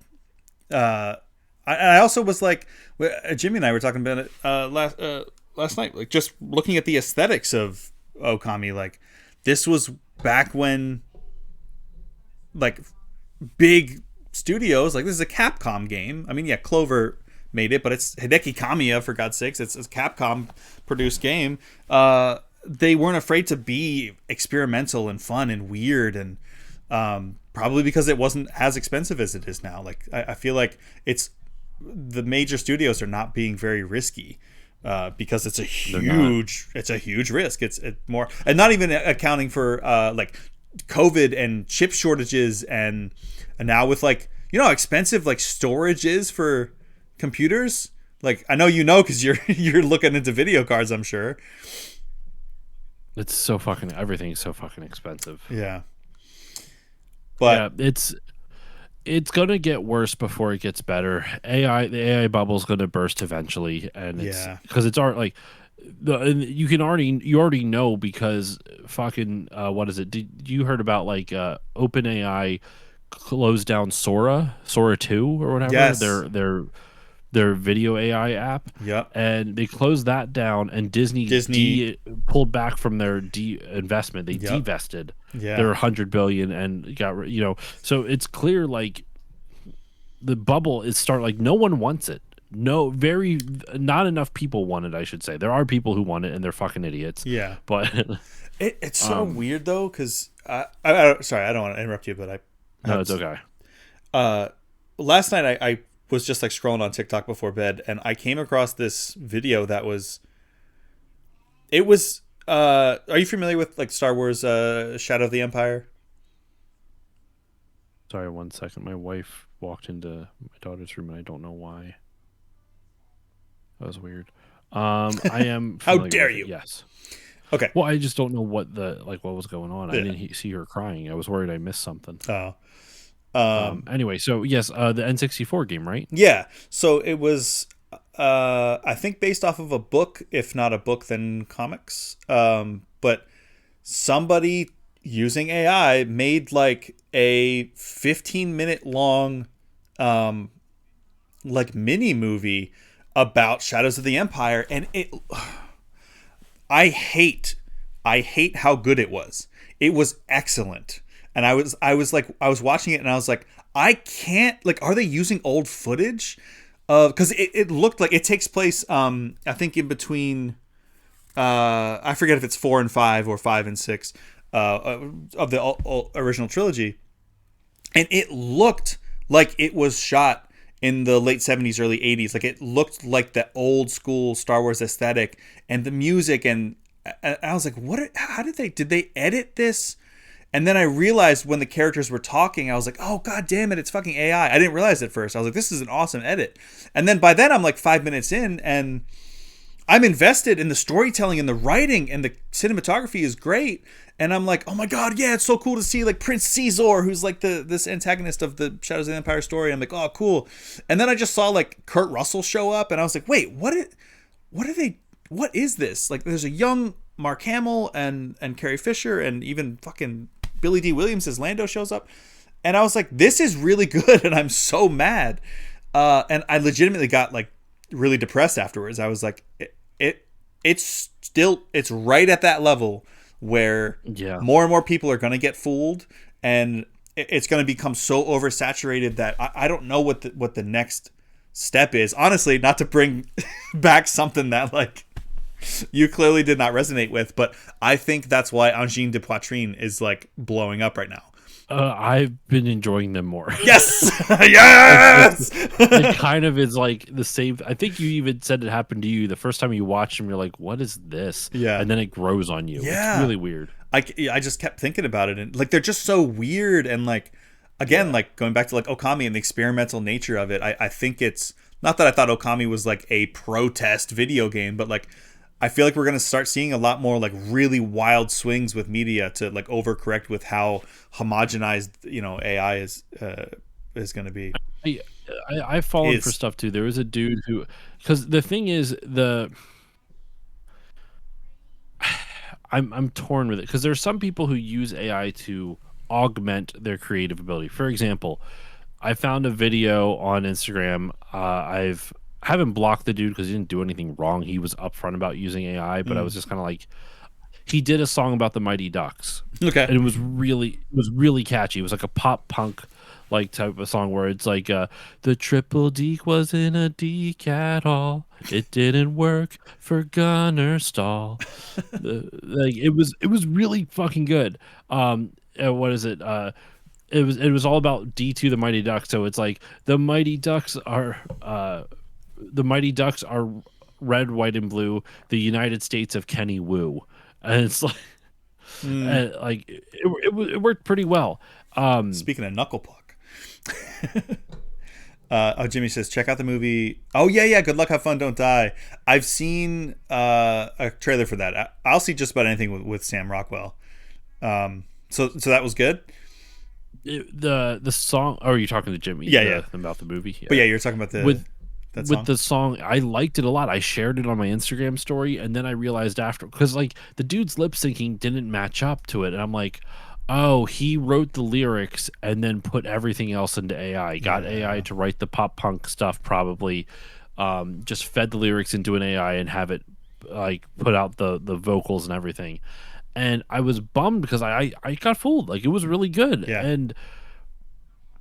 But it like, let me put it this way, it wasn't great, and I'm not even saying that like in retrospect. Like, I just the lyrics were, how can I put this? Like, the structure of the song felt like it was missing something. Is the best way I can describe it. Like, you know how like there's like there was no like really good climax to the point where like the song would go. And I understand it was just a little bit, like they only wrote like a 2-minute bit with the lyrics they had, but I think it just, like, I wrote a comment on it. I didn't like, yell at the guy. Like, I'm not. He was upfront about it in his bio. Yeah. It's pretty clear when he's singing, his lip syncing doesn't match like the vocals well. Like, not well, but not perfectly. And it's clear like he's putting on a performance for the video. It's all good.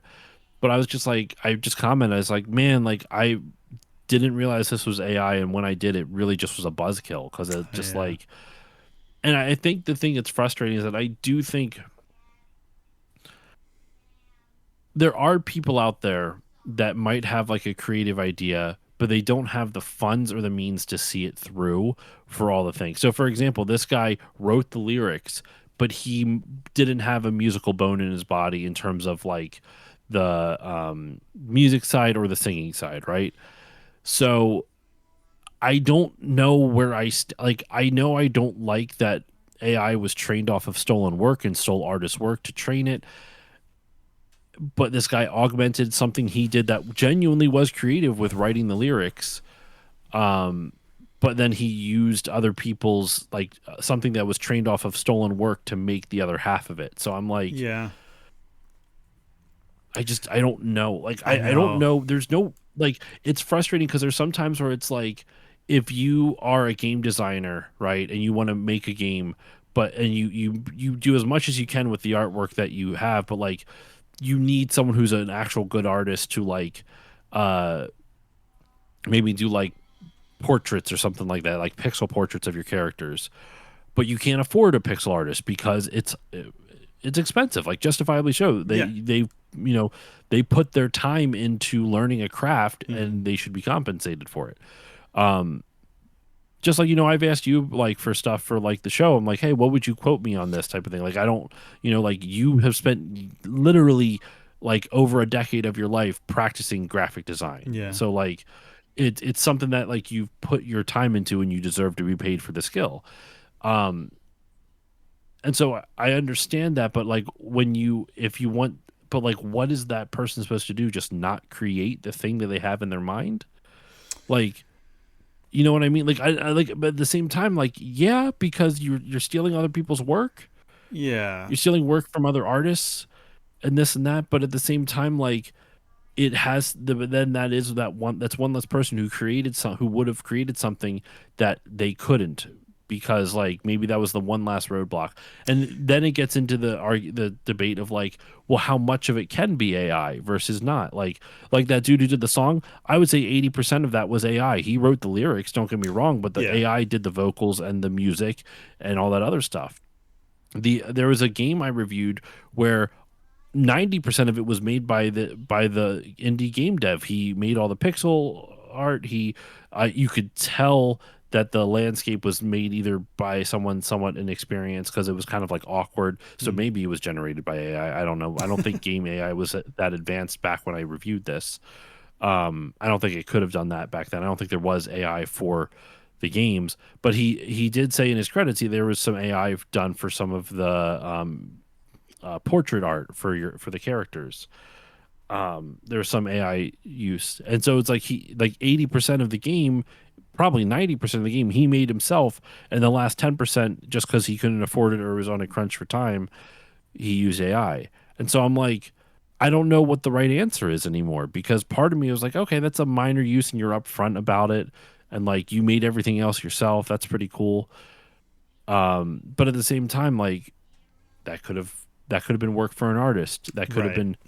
been for that also that was trained on creating on other people's work without their consent. Yeah. So Or any kind of like kickback of any kind. I don't know how to implement this, but I would love if AI was like, if, especially if your name gets used in a prompt and they want your style, you should get something. Like if they use it for something that makes money, you should get a cut of that. Um, but the problem is like, how do you know if something's been used for it when it's like all kind of blended together? And yeah. Jimmy writes, "There's no right answer. Don't fall for the fallacy of two truths. Embrace." Now I agree with you, Jimmy, but I do think there are certain elements of this where it's like, I don't know. I think using AI for stuff can be a little scummy, Yeah. and it's because of the way that it. And even if you take out the whole like stealing from artists, like it's abysmal for The environment. everybody. Like the Yeah. environment, All the water it dude. uses. the water usage, there's a whole bunch of data centers that are trying to be built like north of us and like north of us, farther up in PA, and like I don't think it's going to affect us, but like my electric company is based out there, so are we gonna like fucking get impacted by it? I don't know. I don't want to, because I don't want AI data centers. Yeah. Then also the other argument of like ChatGPT is literally making the people more dumb. Stupider. Yeah. Mass illiteracy. Like, we're seeing a huge drop in illiteracy and critical thinking. Like, kids don't have critical thinking skills anymore. Like, and I'm not saying that to sound like a boomer, but it's genuinely like making there's actual studies. It's not just like vibes, which is what most boomers are. Yeah. It's not just vibes. There's studies done, and I think it's just what's so frustrating is like I genuinely think the world is worse with AI in it. Like that's not like a boomer talk too. Like it just, but there are elements of it where I'm like, which is what kind of Jimmy's talking about with like there's the don't embrace the fallacy of two truths, embrace nuance. Where it's like with the two examples I gave, someone used AI to make everything and another person used it as a supplemental type of thing. Yeah. Or is like, and then what's even weirder is like some game devs now, like Expedition 33 got caught with this, where they used it as placeholder art, and it's like, well, then why even bother making it look like one of the reason a lot? And I think this is a valid point. Some game devs are like, why are you using it as for placeholder art, if at all? Because placeholder art is meant to stand out, so that way you know to change it later. If you make something that looks good enough with AI, then you're going to forget to change it.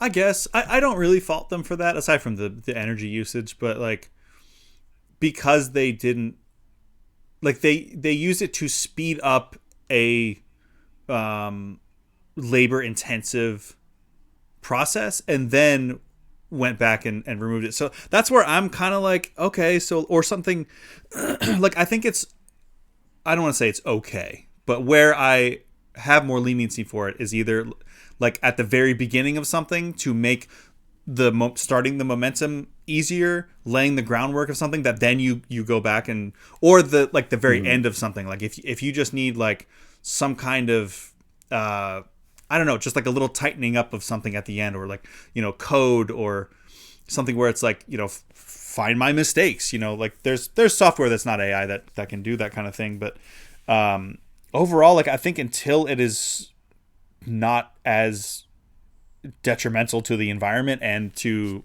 creativity and creative thinking, I think it just needs to be like regulated in some kind of way. That's the thing. It's just like until they can find a way to cool down the data centers without massive water usage and they can be less energy intensive. Yeah. Like I don't think I think it's gonna be like, I don't use it out of principle, but like I also am not like mad at people who have used it. Like I've used it before. I'm not going to deny that. I've used it before. I think I sent you like I was dicking around on the Meta AI image generation where I did like Simon Belmont eating a bunch of sausages or something. Right. Like that. Yeah. You were trying to make Time Allen. No, I did. That's a callback. I did make Time Allen. Please go back and watch our episode. You can search it on the YouTube. The Time Allen episode was a great one. Our new god, Time Allen.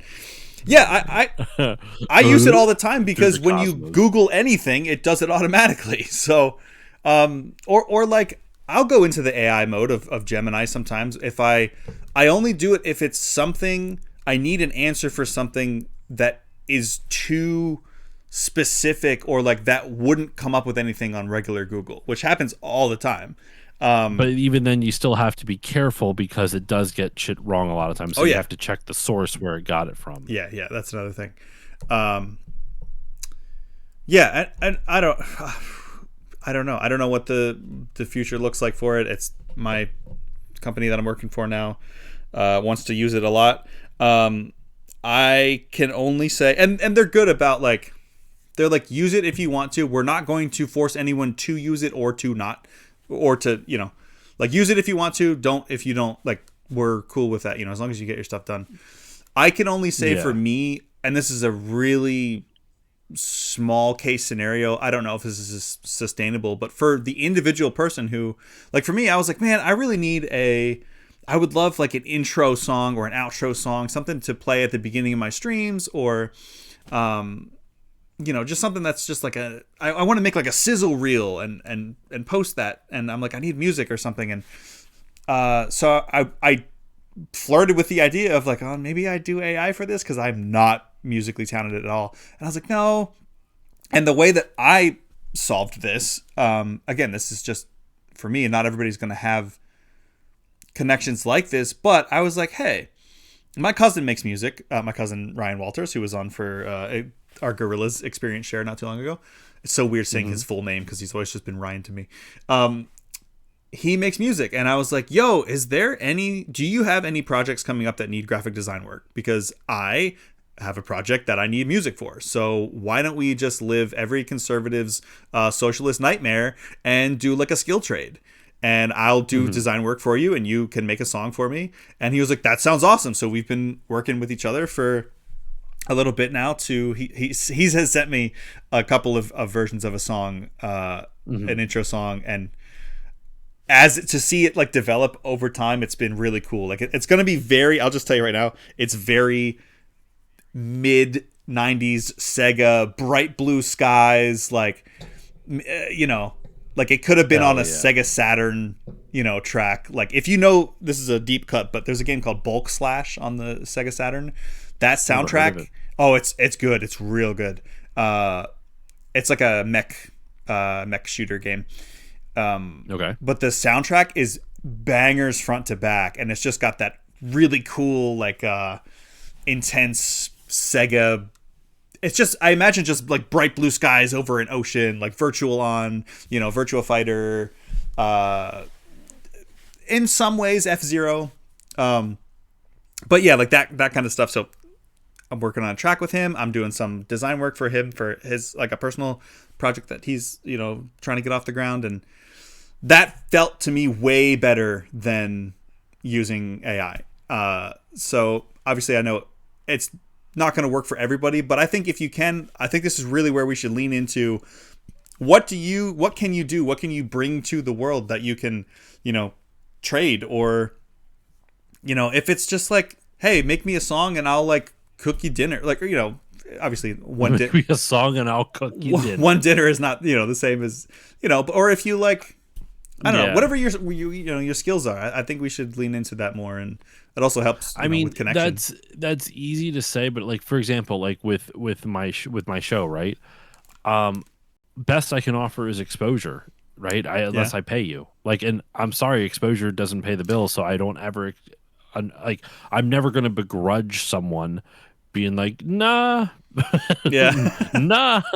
Like that doesn't pay the bills, and that's a very corporate mentality. And also like, listen, I'm very proud of my show, but like I don't necessarily there's a reason why Super Bowl performers don't get paid. It's because the amount of money they earn in exposure is actually valid in the Super Bowl. Right. But like that is also the largest selling like sport event in North America. Yeah. And it consistently breaks viewership records for televised events in North America. Yeah. Like that does not work on a podcast that gets maybe, if I'm lucky, 180 downloads an episode in the first couple. You know what I mean?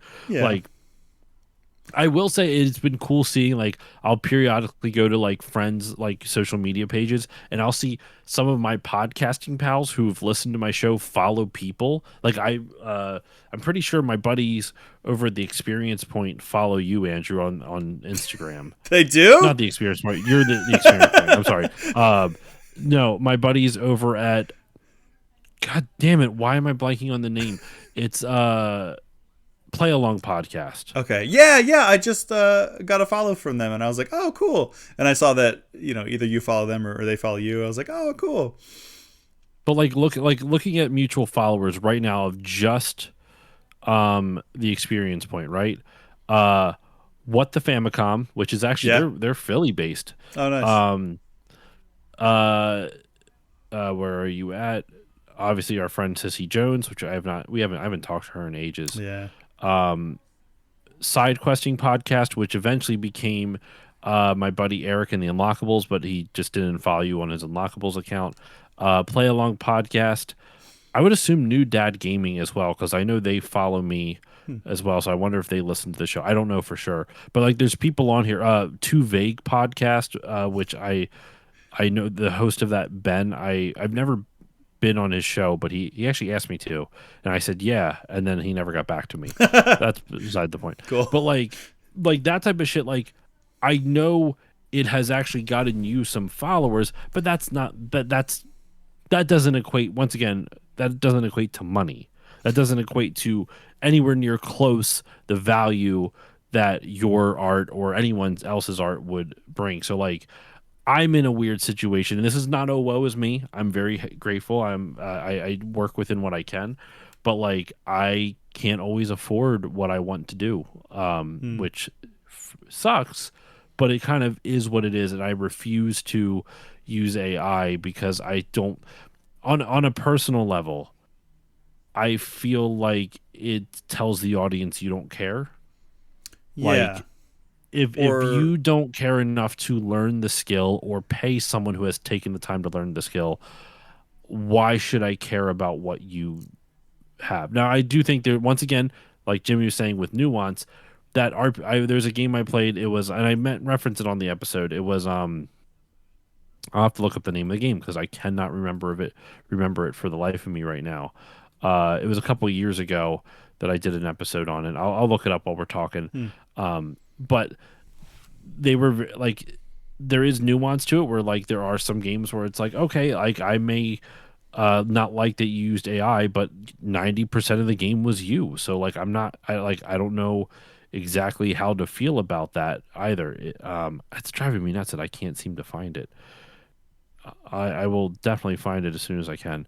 But yeah, so like, but in the other end, like for example, the dude that wrote the Mighty Ducks, who says he wrote the Mighty Ducks lyrics, and then just fed it into an AI to make a song. How do I know he wrote those lyrics now? Right.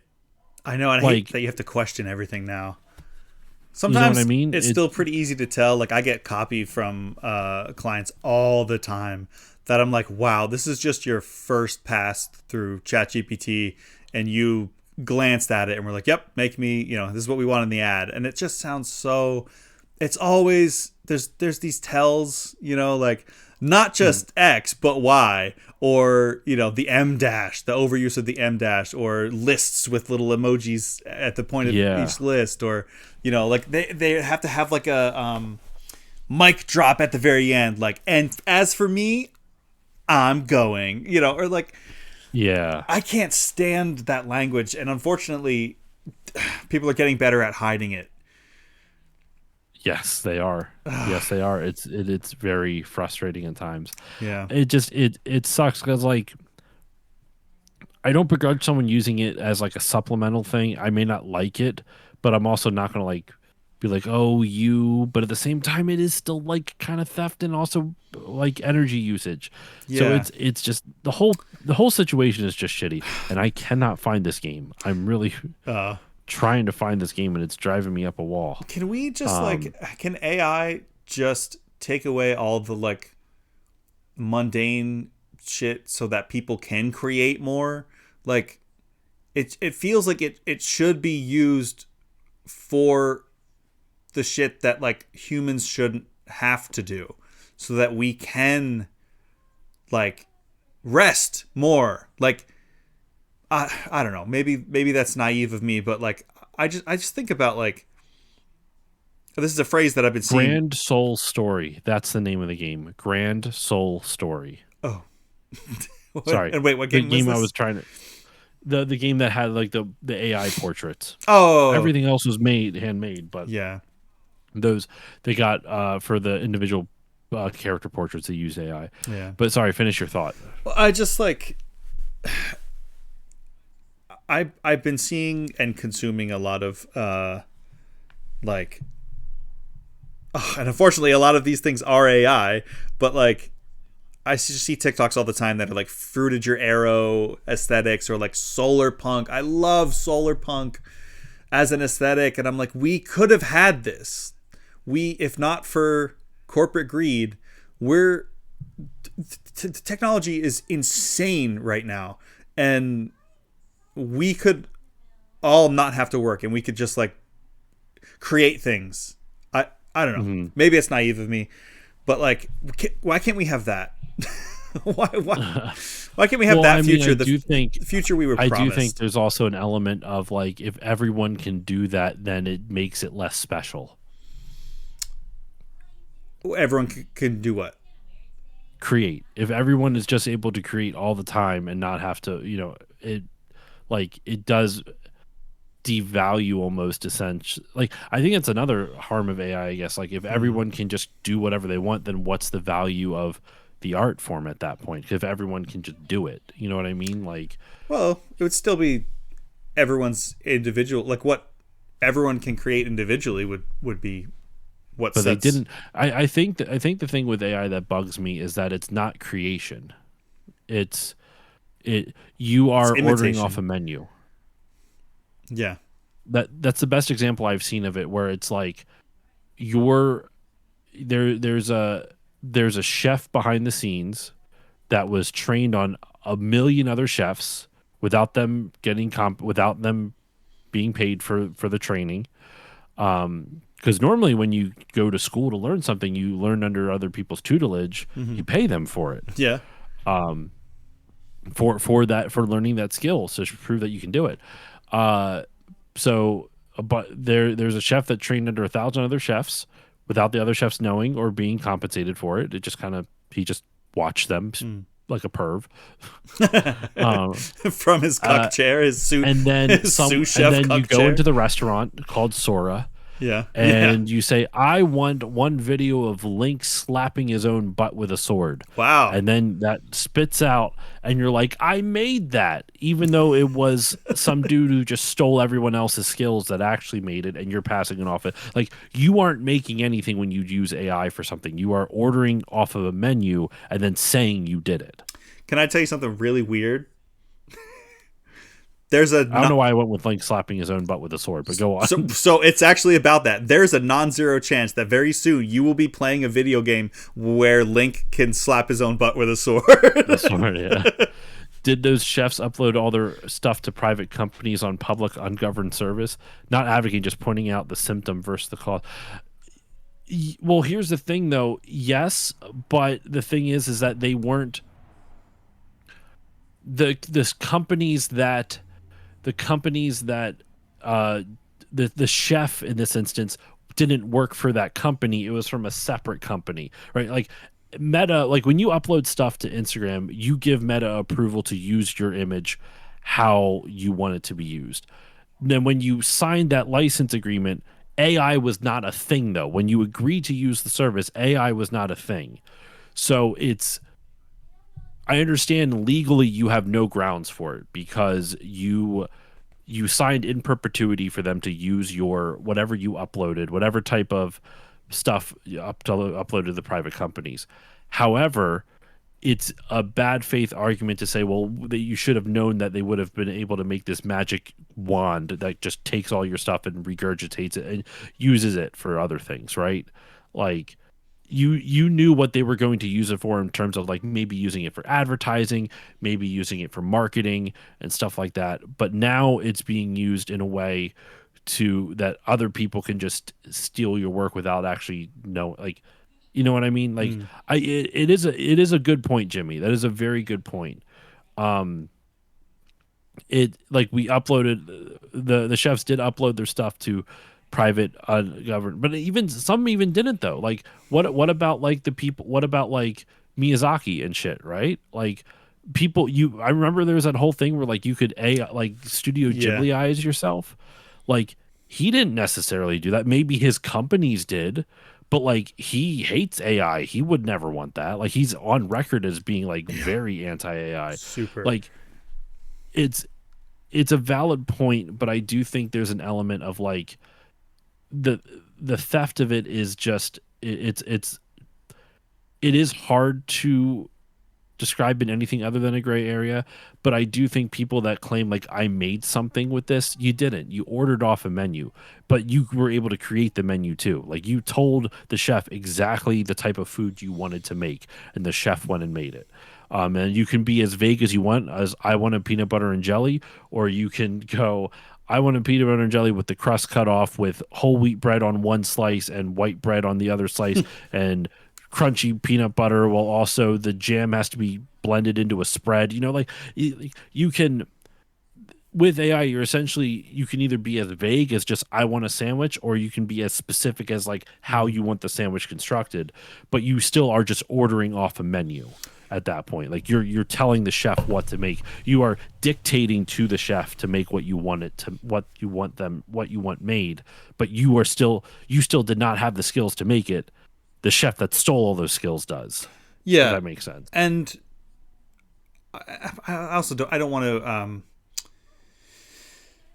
take away people's autonomy and whatever, but like it is really predatory how everything just is like, hey, we updated our terms of service, and like literally nobody reads the terms of service. Like you're probably supposed to, but they have a thing. Sorry, I was just going to say, and they have a thing like where in the terms of service it says, by continuing to use our service, you agree to these terms. Right. So like, even if you miss that email and you continue to use the whatever it is, it's fucked. Also, in like, you have no way to, there's no legal way to opt out of the things. Like in Europe, you're able to opt out of a lot of the stuff that Meta is doing. In the United States, you can't, because we don't have the legal protections. Huh. Yeah. Not everything. It's not perfect in Europe. I'm not trying to say it's like a haven over there, but like it is, like they have more data privacy than we do. Yeah. Wow. I don't know. I know this one a turn we weren't expecting. Sure did. Went from hockey to AI. Well, I did you see my rant on Instagram a couple weeks ago about I got an email for like a podcast AI thing? Did you see that at all? I think so. I think you had mentioned it. Did I mention it on Talk Tuesday at all? I don't remember. I'm not sure. Was it a thwomp thought? It was a thwomp nice. thought. Then I think I saw it. But that was back when it was Thwomp Pomp and Romp or whatever the fuck it was. Wow. Thwomp Thought is so much better. Yeah. It is so much better, so much cleaner.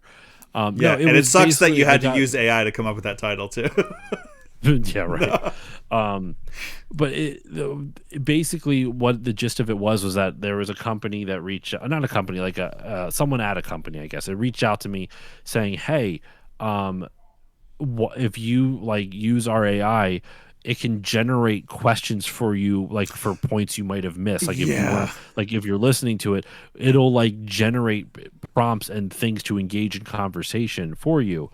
And I'm like, in case you missed anything. And I'm like, my dude, you're missing the entire fucking point of podcasting. Yeah. If you are outsourcing your ability to converse to a fucking machine to give you prompts, like what's the point of you even being there? Yeah. And please generate my opinions for me. Yeah, or like do my job as a podcaster for me. Like I might as well just leave. Just talk to the computer. It's messed up. And the LLMs too, like they are programmed just to agree with you, which is really fucking dangerous. There was a video I saw of a dude, like it was like he was talking on his phone to like an AI chat bot, and he goes like, hey, I'm about to speak to you in Spanish. Let me know how it sounds.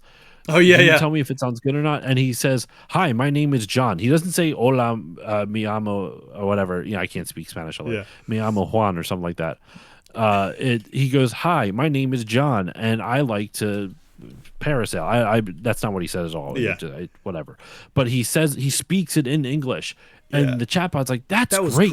Your diction is really good. Pronunciation is awesome." And he's like, I was speaking Spanish there," and he's like, "Yeah, totally."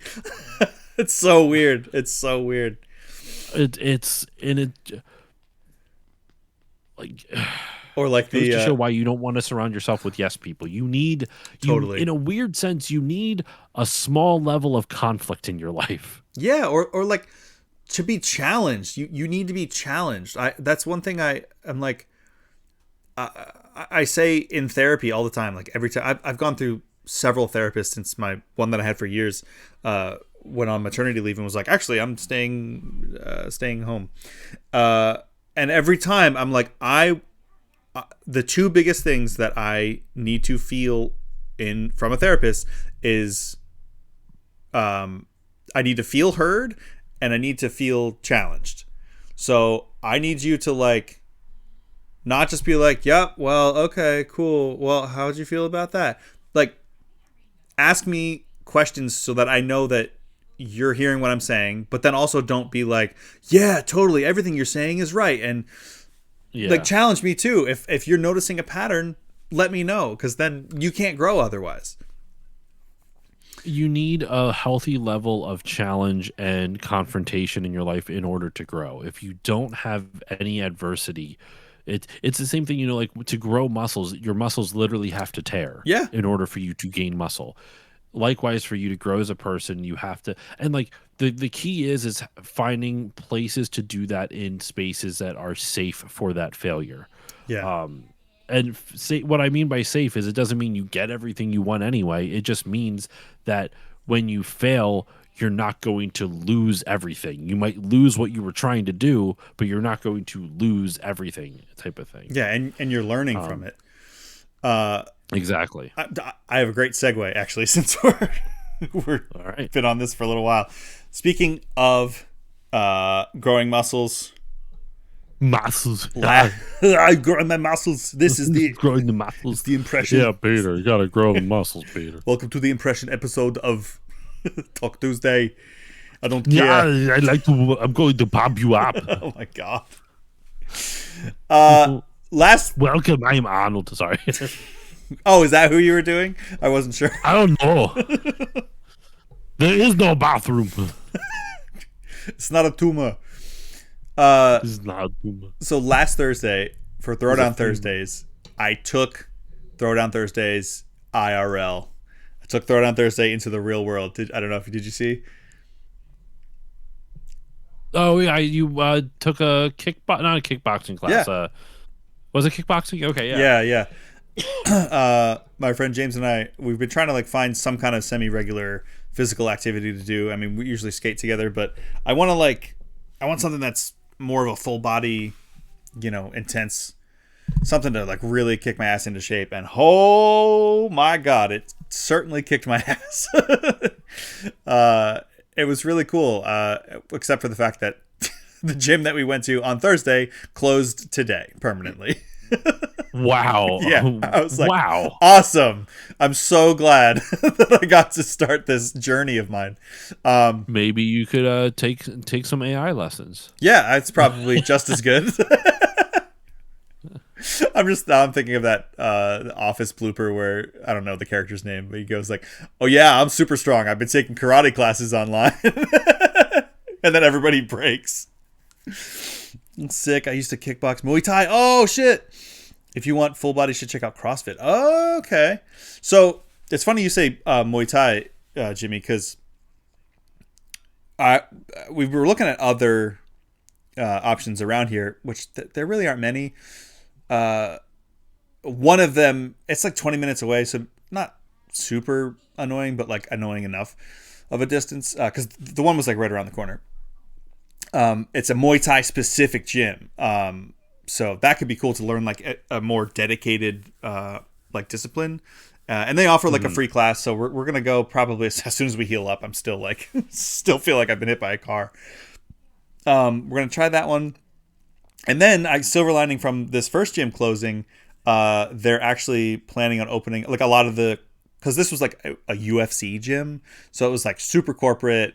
They like shut them down after very little notice, and they got kind of the rug pulled out under them. So a lot of the students and the instructors are going to open their own gym, which is going to be even closer to me. So hopefully, once that happens, we can check it out and it'll be cool. But I have muscles that are sore that I feel like I've never used in my entire life. Like it was a full body intense experience. It was hot. It was so sweaty and gross, and especially because we didn't know that you had to like bring your own gear. So they're like, "Oh yeah, we could just use we have like loaner gear," and it's like already been sweat in, and they were just like slimy and gross. Just like putting your hand in like a jar of slime. Like it's like putting your hand in a giant snail shell. Loaner gear equals ringworm. Yeah, dude, we like afterwards, we just went into the bath. Your face was awesome. Afterwards, we like went into the bathroom and we're like, I was like scrubbing up like I was getting ready to do open heart surgery. Like I was scrubbing up to my elbow, like and then I was like sterile. Like, get me the hell out of here.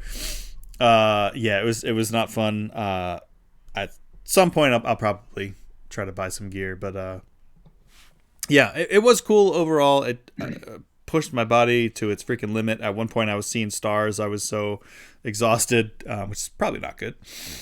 But probably not. I'm gonna continue something, whether it's like getting back into rock climbing or doing Ninja Warrior stuff, because my friend James is also interested in trying that stuff out. So I don't know, but I'm on some kind of physical goal, on a goal to find a physical goal that I can keep working at. I miss doing the Ninja Warrior stuff. I do really want to get back into doing that. And Police and I are doing it kind of in tandem, like, or in parallel, because she used to do ballet and she started doing ballet again. So now, like, on Sundays she goes to like her ballet class and comes back, and it's just super cool. And then we get to like, talk about like, oh yeah, like my muscles remember how to do this. But like, we're getting, I don't want to say up there in age. Do a 5K. No, thanks. I'll do a 4.9K. And not a K more. The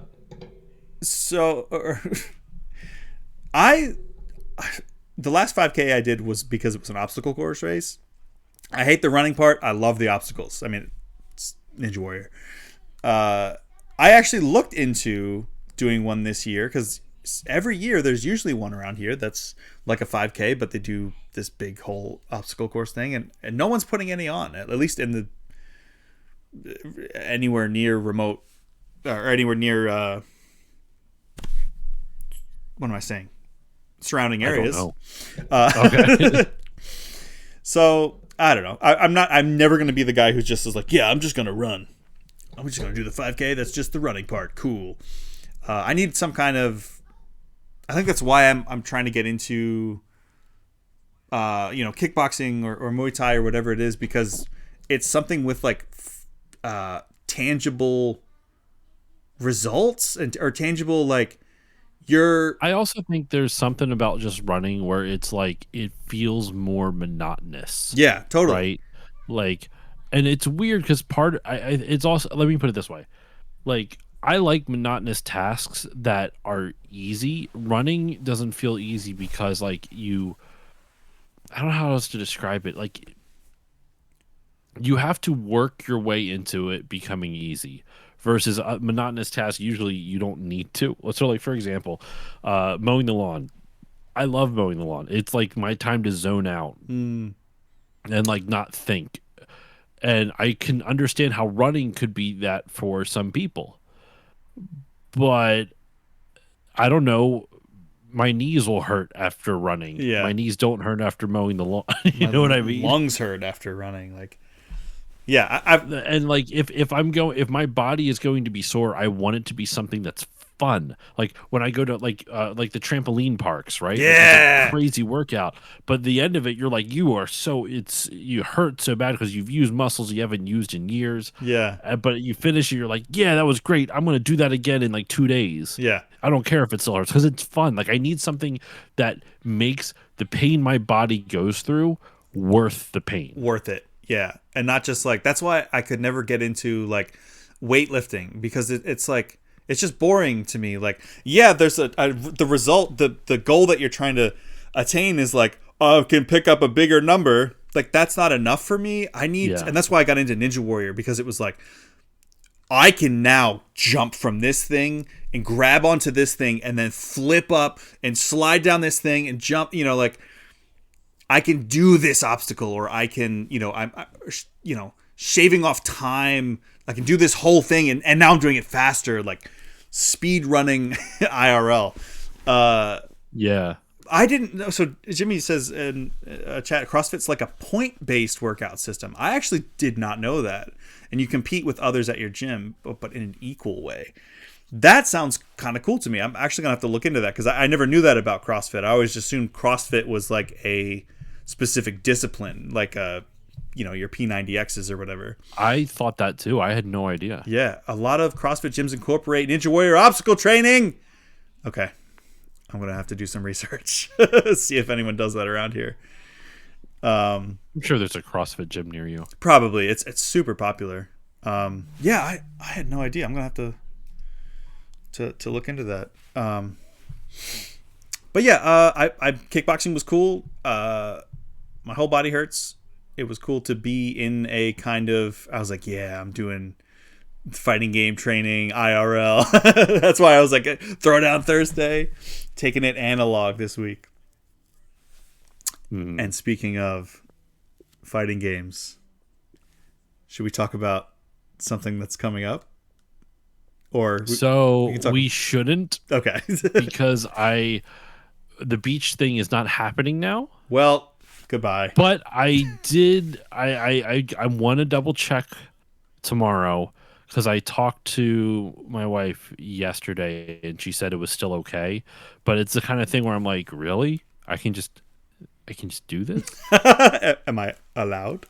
I feel like I'm going to be in trouble. You know what? I don't know. We can tease it that it's a possibility, because now it just sounds weird. Yeah. Now, okay. So Josh and I were gonna hook up, but she was just talk like this the whole time. Yeah, Peter. Why don't you my Peter? Grab my Peter, and then Jimmy will be in the corner, pulling his goalie in the scrum chair.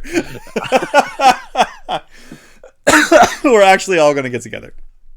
How does this a round robin, Peter? Yeah. How does this tie into fighting games? You might add. Well, we're gonna pull some joysticks this weekend, possibly.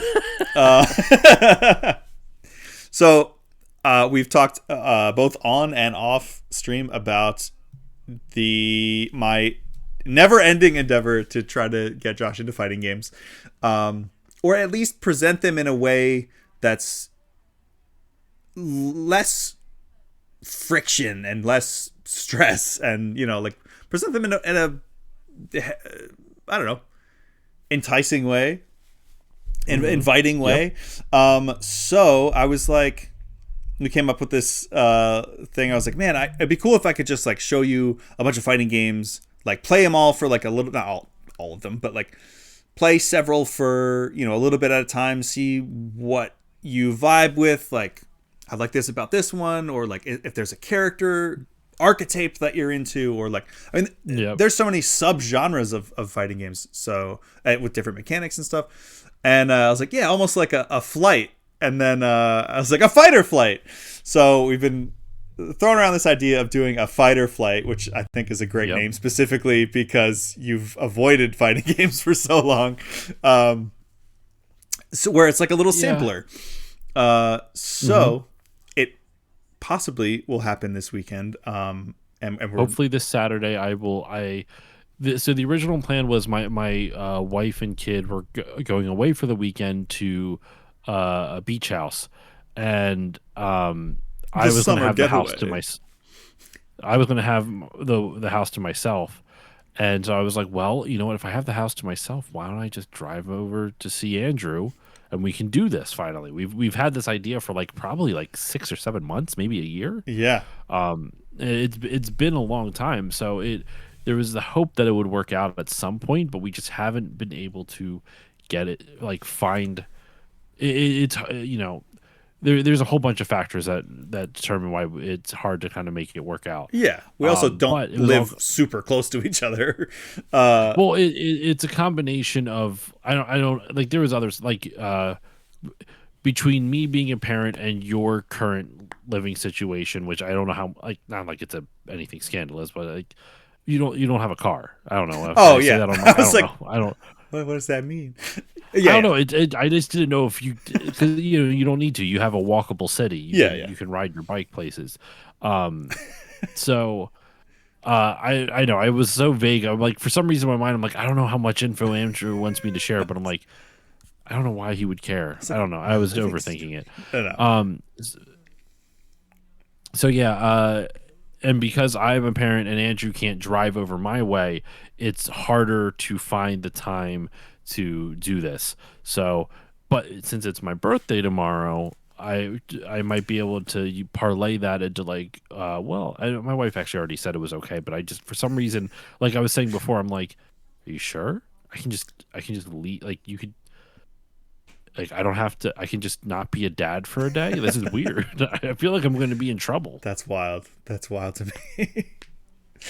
uh, yeah. So it would be if it is this weekend, whenever it is that we do it.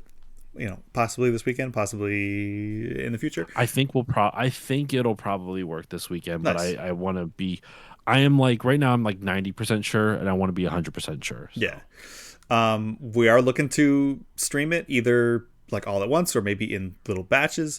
But it'll be kind of like an all day thing. It'll be a long Saturday stream. If y'all want to come by, I'll probably do that in lieu of a Throwdown Thursdays this week because there are some things I still need to prep. But I've been like crafting the itinerary and like how I want to present them to you guys, which I say you guys because we talked off mic about this, but I also was planning to show Polisa, like do one with Polisa, who you haven't met, by the way, so that's another reason for us to hang out. Yeah. We've been together 3 years and you guys haven't even met yet. And I was like, I had this idea of maybe combining them because it might be easier / more accessible for both of you if you both are going into a game kind of at the ground level and it's not just me being like, yeah, I'll fight you, but I'm going to go easy on you. It's like you'll both be learning things at the same time. That way nobody has any kind of advantage. And I can kind of like facilitate, like I'm going to play as well, but like I really want to just see how like both of you pick up new games at each time and like see who gravitates towards what type of character. And I think it'd be really cool. I can tell you at least an early problem I have with fighting, not that I had, like, not that I think is wrong with fighting games, but a problem that I can't seem to overcome for my own playing in fighting. If that makes sense, like something I'm bad at is what I'm trying to say. Like something I'm really bad at fighting games. I see no difference between the characters and how they play usually. Okay. Like I understand on a technical level they are vastly different. I completely understand that. But in the way that I approach almost any time I play a fighting game, they might as well be the same character. Okay. Yeah, that's definitely something that I'm going to take intentional time to might as well just play with your feet or something. Just stomping on the controller. Dude, my fight, like I it's one of the reasons I'm bad at fighting games is like I just don't know how to. I shouldn't say I don't know how to. I have no interest in learning the nuances of the different characters. I just want to be able to play the game, but that's not. But the problem is that I'm trying to make the game mold to my play style instead of finding the character that fits my play style. Yeah, and finding what that play style is like. But that also requires me putting in work to finding my play style and finding the character that best suits it. Yeah. I don't like the moment to moment gameplay enough because I haven't really had enough good experiences with it to really want to try it. Like the moment to moment gameplay involves me losing over and over and over again. And that's fine. That's part of the gameplay. Like I don't, unlike my gripes with, Soulsborne stuff, like that, like the game's designed around that. And I just have to kind of get over that, Yeah. Just kick. Jimmy says counterpoint, get good. Oh, absolutely. You're not wrong, Jimmy. Absolutely not wrong. awful. That's why, like, I think, and I promise this is not a rant on Soulsborne stuff, but the reason I go in so many rants at that versus fighting games, which I have kind of like equally distasteful feelings for, is that fighting games I realize is a me problem. Actually, both are me problems. Let me rephrase that. Fighting games is something where like I totally see why so many people like it, and every time I play it, I'm like, I see why people like it. And the Soulsborne stuff, I just don't get that same vibe. But that's I've already buried a dead horse 1,000 times with that with the Soulsborne stuff. Yeah. And it keeps coming back, and you keep killing it again before it can get its souls. Actually, you know what? Funnily enough, I don't know if I've talked about it on Talk Tuesday. I have been playing Bloodborne a little bit. Yeah. Did I tell you that? Yes. I'm just laughing at Jimmy's comment about every time you hear he hears you lead with, "This isn't a Souls rant." I just hear Palpatine, "Do it." No, I wasn't ranting on a Soulsborne thing at this time. I was bringing it up to explain like when I play like my feelings about fighting games, where it's like, and I play it and I like Soulsborne games where I don't get satisfaction out of it. I think it's like fighting games I want, like both of these genres I want to find enjoyment out of it. But like with fighting games, it feels like it's closer. And it feels like there's just one. I just have to find the right way to approach it. Versus Soulsborne's, I haven't quite figured that out yet. Yeah, and hopefully I can facilitate that. I think it'll be successful. I have you and Police's tastes in mind with our menu, our charcuterie board, if you will, our little flight. Yeah, and a lot of it is just involves like, let's take away all the layers, and just focus on fundamentals and spacing and what can your character do, like figuring out that before we even do anything. I'm really excited to play, particularly the first game that I'm going to show you guys. To get the Souls experience while playing fighting games, hop in a ranked lobby. It's basically the same thing. Yeah, basically. I mean, but like I'm going into a ranked lobby knowing I'm going to get my ass handed to me, right? Like I don't know. Yeah, Soulsborne. That's a whole thing. I'm not going to go on the Soulsborne. Do it. I'll be honest, like, because I'm going to be playing a little bit more Bloodborne in preparation. I'm doing a bonus episode once a month on the Patreon where I will be talking about my experiences playing through Bloodborne. I was going to try to play like 5 hours a month. I can tell you now I've played an hour since the last episode, and it's been a chore to get that 1 hour in. Yeah, we were talking about it.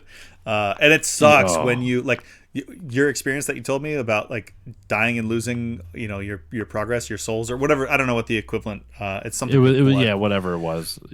Echoes. That's what it is. Or whatever. Yeah, the echoes. In Bloodborne, it's echoes. That sucks. Like it straight up sucks. Like, and it sucks to hear that there's not like a mechanic. We were texting about this that lets you kind of store them.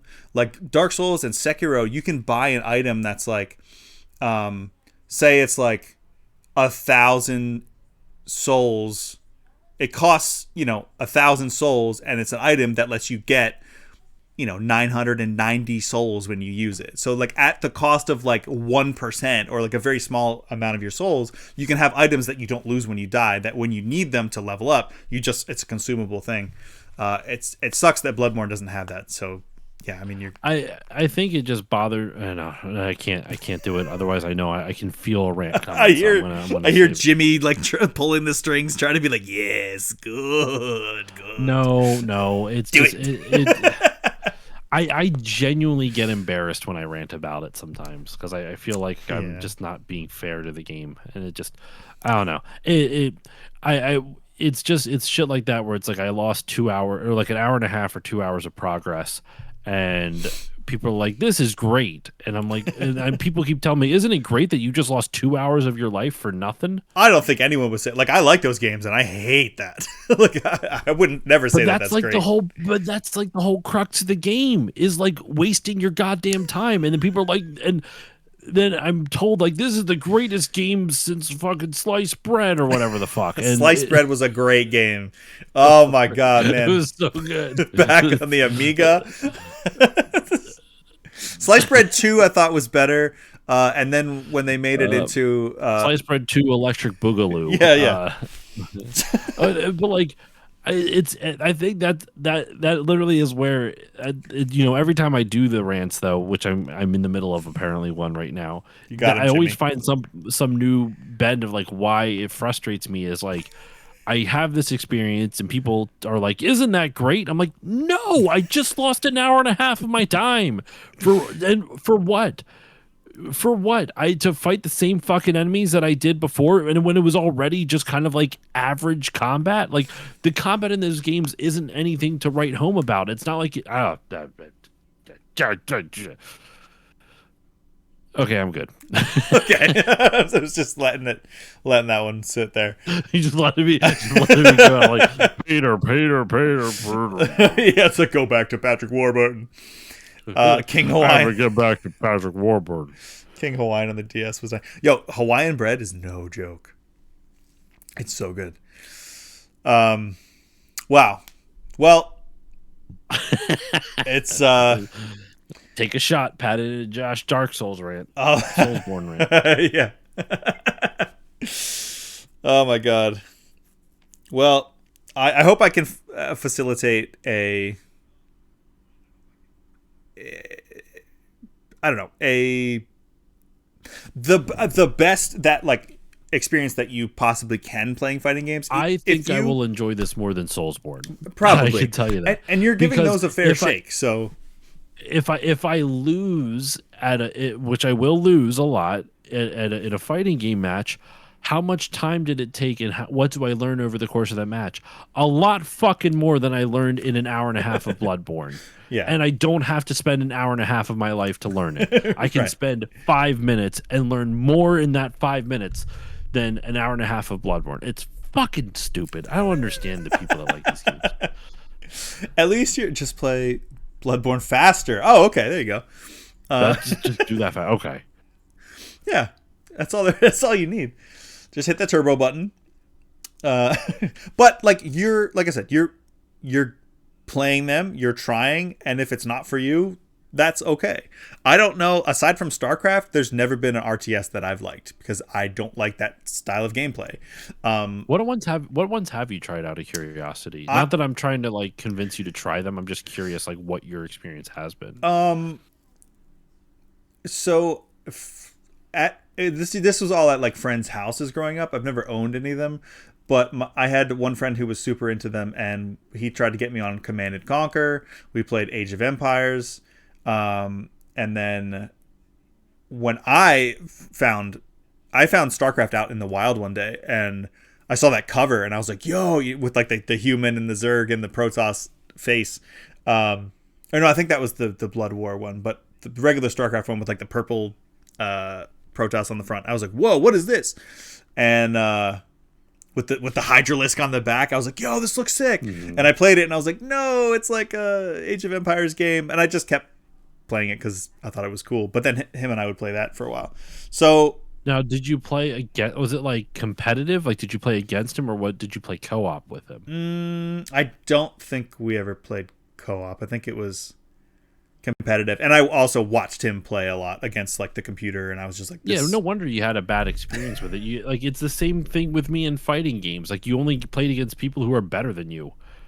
I grew up in a Korean neighborhood. StarCraft was mandatory. Oh yeah, I remember you telling me about that. That's like their national sport, basically, StarCraft.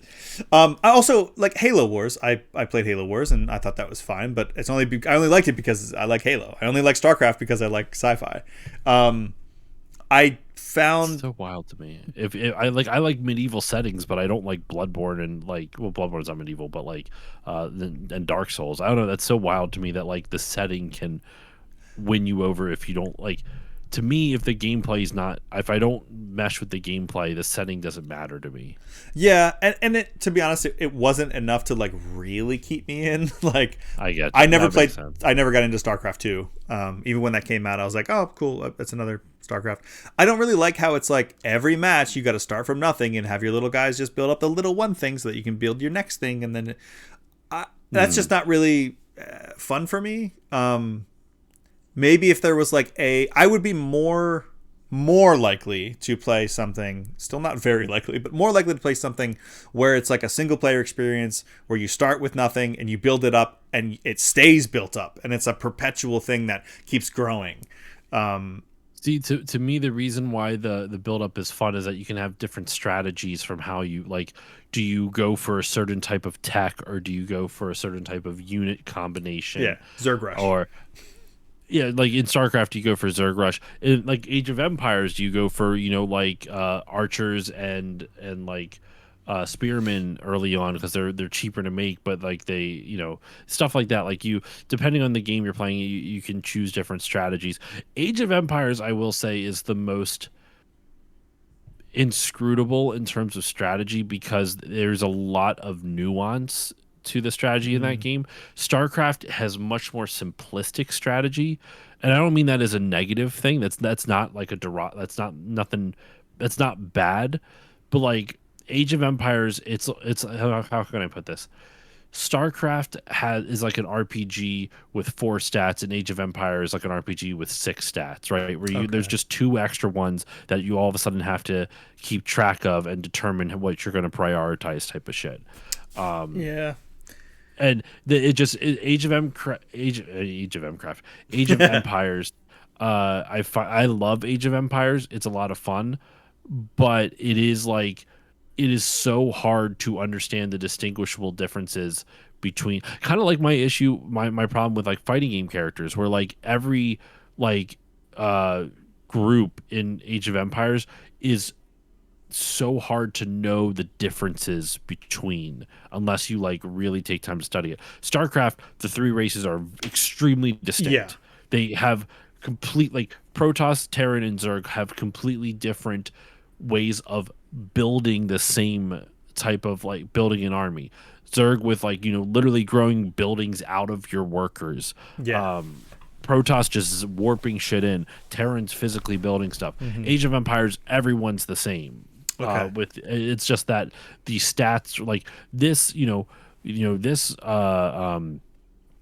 fucking why am I can't civilization has better archers and better ranged weapons in general. This might have better soldiers. This one might have better like siege weapons, stuff like that. Like there's different civilizations that have stronger this and that, or even like individual units within that. Like the Britons, for example, have better long range archers that have better archers because British long range archers was a thing historically, type of thing. Stuff like that. Yeah. I'm not saying that makes it, but like the point I'm trying to make is that Age of Empires can be harder to get into, I feel like, because everything feels so samey. Like everything feels like, and unlike fighting games, they visually look very similar. Fighting game characters, even if I play them relatively the same, like Zangief looks nothing like Guile, right? Like they're like completely different character models. There's a very visually distinct difference between all of them versus Age of Empires. There's not. StarCraft, there is. Yeah, and that's probably another thing that kept me from Age of Empires, because like it was the sci-fi thing of StarCraft was just enough to get me over the edge. I've always had such a friction with playing those games because I don't really like I don't like the micromanaging. I don't like building up resources. It's also why I hate Settlers of Catan. I don't like moving troops around the world. Like I would much rather like it be like in control of one character, going down, like, are there any strategy games you do like? Out of curiosity, because strategy just might not be something you enjoy. That's once again totally valid. Yeah. I mean, yeah, like I said, StarCraft and Halo Wars, but that was only because I liked Fire Emblem. I only played one Fire Emblem game. It was Three Houses. and I loved it up until I got into like a battle, and I was like, "Oh, again, I'm like moving, troops around. I don't really like that. Final That's Fantasy, yeah. That you just don't find that enjoyable. That's interesting. yeah, That's totally valid, SimCity, man. yeah, SimCity. I never really, not even like The Sims. I just I've never tried The Sims, so I can't say. I had SimCity 2000 as a kid, and I liked it only when I was like loading up a pre-made city and just making aliens attack, or like having tornadoes and or kaiju. You can have like, but even then, I was like, this isn't really. No, and know what I'm thinking. Not to like your dislike of RTS and strategy games makes me. It's actually clarifying something with me, and I once again promise not to go into the rant, but like it's clarifying something for me, understanding more about myself of like where the rants come from. Do Um, it. it's I've played other games like Soulsborne's in terms of like the action fighting. You know what I'm, like a third person action combat game. Yeah. Very different feel, but like Ghost of Tsushima, right? Or God of War, even Yeah. stuff like that. And I've played other games like that, and I think what makes me so irrationally upset about Soulsborne is that I've played other games that do similar things to it, and I've enjoyed them immensely. And when it comes to Soulsborne, I don't, because of clear design choices that I think are just not fun. And I don't understand why other people find them fun when it's like it seems so antithetical to what I like about the genre that Soulsborne's kind of. No, I mean Soulsborne is its own genre, but the third person action like combat game, like melee combat game, God of War, Ghost of Tsushima, whatever you want to talk about with it. Yeah. It's just that it's really It's hard.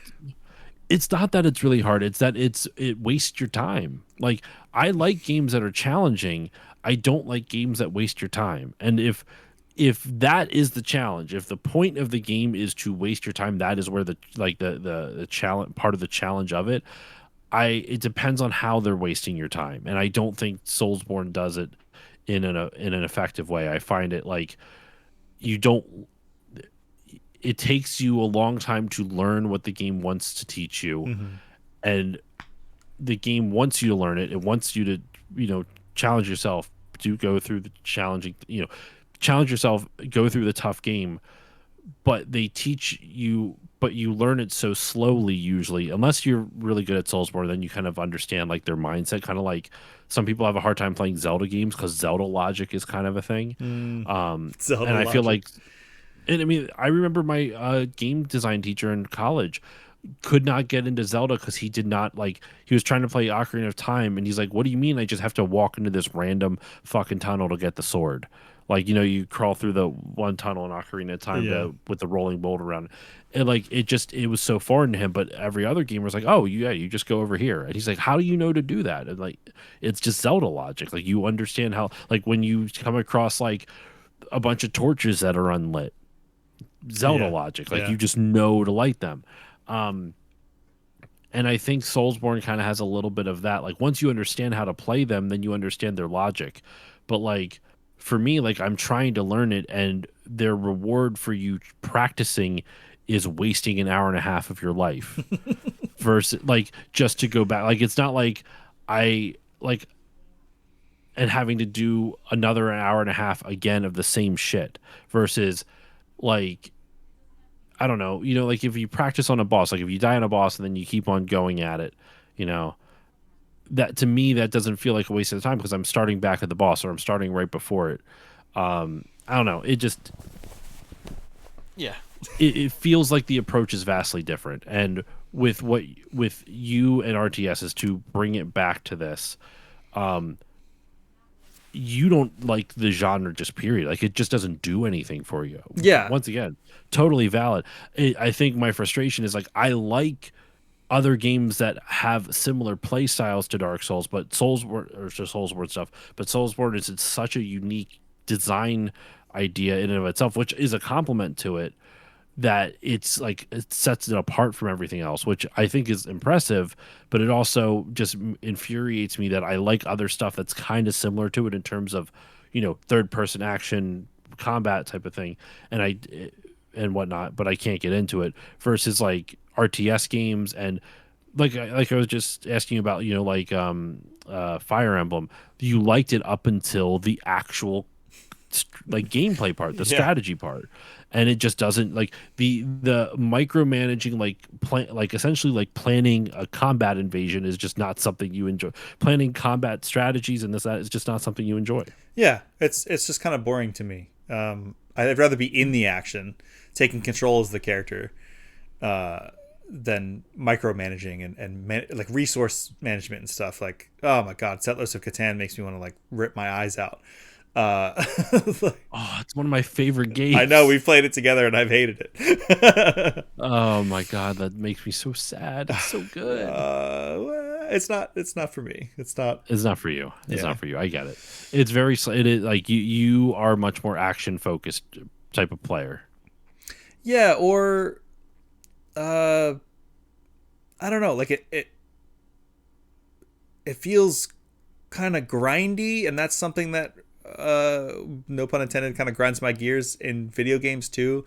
I don't like things that are overly grindy. If I play an RPG and I have to stop at a boss fight because if I'm making the wrong choices and dying at a boss fight, like that's one thing. But if I'm just like, we get here and it's I'm playing through the game at the pace that the game is presenting to me, and I die just because my numbers aren't as high, and I have to go fight a bunch of enemies to make my number go higher, like that feels like a waste of time to me. I don't like having to like, oh, I need to get. That's why I never got into Minecraft. Oh, you punch this tree 17 times, you get a 1 wood, and then you need 13 wood to get the 1 stone, and then you need 15 stones to get the, like, I don't know. That just doesn't really. It's also why I didn't get into No Man's Sky, because I didn't realize how grindy and resourcey and crafty that game is. Now, granted, they've since come out and like you can play custom difficulty now where you can more or less right away with that. But yeah, that's really interesting. It's just not for me. I mean, if things are gonna check boxes for different people, different boxes for different people, but that's really interesting. Yeah, we should probably wrap this up soon. It is 11:30. I was gonna say, yeah, all that to say, Okami is pretty good so far. I'm sorry I took over with that. No, it's okay. I think we were probably on to something else. Oh no, we were talking about the kickboxing class that I took. Took Throwdown Thursdays into the real world. We will probably, in lieu of Throwdown Thursday this week, do it on Saturday. I don't know what that's slam down Saturday for this fight or flight. I'm super stoked. I still have some things to set up, but prepare your fists and prepare to get fisted. No, God, Peter. Fist me, Peter. Well, to bring it all back to Patrick Warburton, I think that's a good place to end it. I have something I experienced that's not time related that we can talk about next week. All right. Yeah, I'm super stoked for Saturday. And there's so much good food around here. I'm so stoked to like show you. I mean, I've been to your neck of the woods before, man. I know. Yeah. Well, I'll have to off mic. I haven't seen everything, obviously. Yeah, There's a lot I have not seen, but I know the stories of good food. The tales of Well, I'll have to get a refresher on where you've gone, and I've discovered some new places since then. So I'm super stoked. Yeah, I'll tell you off mic a couple places that I've been to. Yeah. Mostly around. Never mind. Yeah. Too specific. I'm remembering. I'm remembering some memories. Anyway, let's see. Is anyone? We still got some. We got some people in here. Drew the Damager is streaming. Gonna say he's usually streaming on. Though it says he's also in chat. I don't know if Drew's lurking or not. But let me refresh. Hold on. Yeah, he's still streaming. Okay. Yeah, he's playing Stray. Yep. He play kitty game. So I will send y'all Drew's way. And Oh, and G to the Next Level is doing his Growing Up Genesis finale. Right, that's right. All the way up to Z. I rated to them the other day and was asking how long it took them, and they were like, it's been like 3 years. Oh, is that who? Oops, is that? Hey, what the hell, Drew? Drew's raiding me. I was just about to raid you. That's so weird. Oh, Josh is gone. No, I'm still here. Oh, wait, you're gone on my screen. That's bizarre. Oh, there you are. Oh, that is very weird. I'm still here. Very strange. What's up, Drew? Don't be hesitant. Sound cracks to 7 minutes. Evident Drew was mediocre for your whole town. What's the next line? What's the next bar? What rhymes with whole town? I'm gonna bust your hole down. Thanks for the raid, Drew, and Eric. That was pretty intensely, Eric. He came in pretty intensely. Well, I guess we are wrapping up here, so I could let me give you my quick spiel for anyone who's new and is coming in here. Shadowed is here too, and me. I don't know why I heard it in that voice. And me. Anyone who's new here, this is the experience point. You came in on a Talk Tuesday. All of my stream days of the week, I stream 4 days a week, are themed to some kind. So Mondays are Main Quest Mondays. I play story-based games. Right now I'm playing... All very alliterative. Very alliterative. Yeah, we love alliteration around here. Main Quest Monday. So right now I'm playing Shenmue. It's pretty rad. I started Okami last night because it was 20th anniversary, but we're going to get back to Shenmue on Monday. Tuesdays are Talk Tuesdays. Usually this handsome fellow to my right, pointing to my left though, will come on and we'll catch up. This is Josh from Still Loading Pod. You probably know who he is. Oh my god, alliteration. We love a good alliteration. You couldn't have a better username. Welcome in, L. Yeah, usually it's just us kind of catching up. We talk about this, this is the experience point. So we talked about... I usually rant about Soulsborne games, You just missed a really long hockey talk and a really long Soulsborne rant. Guess which one of us is the hockey the hockey guy? What are you talking about? Just by looking at us. What are you talking about? Hey, Drew, I think Drew is a Bruins fan. The Bruins won tonight. Nice. I think they did. It was a Bruins. heated... Yeah, they won 4-2. Oh my god, dude. Which was a heated rivalry. Yes, indeed. They're wicked good, kid.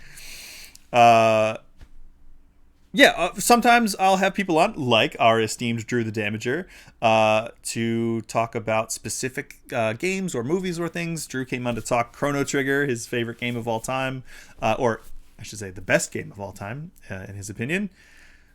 I don't know many who would argue that. It's a damn good game. I finally played it. Oh, Drew's a basketball guy. The Celtics. Well, the Sixers just beat the Celtics or tonight. Celtics. That sucks. Yeah, rub it in his face. Well, they're not. Sixers aren't. I'm a Philly fan, but I don't follow basketball really much. Sixers aren't going to win. They are not a good team this season. If they beat Boston, it's because Boston, for some reason, I don't follow basketball, but from my understanding, Boston was number 2 in the conference, and Sixers had to play in to get into the playoffs at all. So if for some reason the Sixers pull off a win, that's going to be, if they win the series, that's a huge upset. There's no reason they should they should beat the Celtics at all. Sure, it's fine. They can win one. Sixers are 7th seed. Yeah, they're not good. They're they probably got in there by I like I said, I don't follow it too much. I just know that even when the Sixers were playing well a couple years ago with a handful of players, they were chronically they might win the first round and they would always get out in the second round. They could never pass, even though they'd have some of the best players in the league for a couple years. Not the best player, but some of the best. But yeah, anyway, basketball. And I have sports too. We're definitely good foils for each other, except when I don't know how to talk about sports. What are we up to now? Wildcard Wednesdays. You never know what you're going to get on Wildcard Wednesday. I could be playing some super obscure Japanese only fighting game. I could be playing freaking a Dreamcast game or an indie game on the Switch. And then if my lovely girlfriend Polisa, is here, then we do Girlfriends Days. And that'll be either like us playing something together or just seeing what games she's playing. And then Thursdays are Throwdown Thursdays. Those are fighting games, or I've expanded a little bit into any competitive multiplayer game, really, where you're throwing down against each other.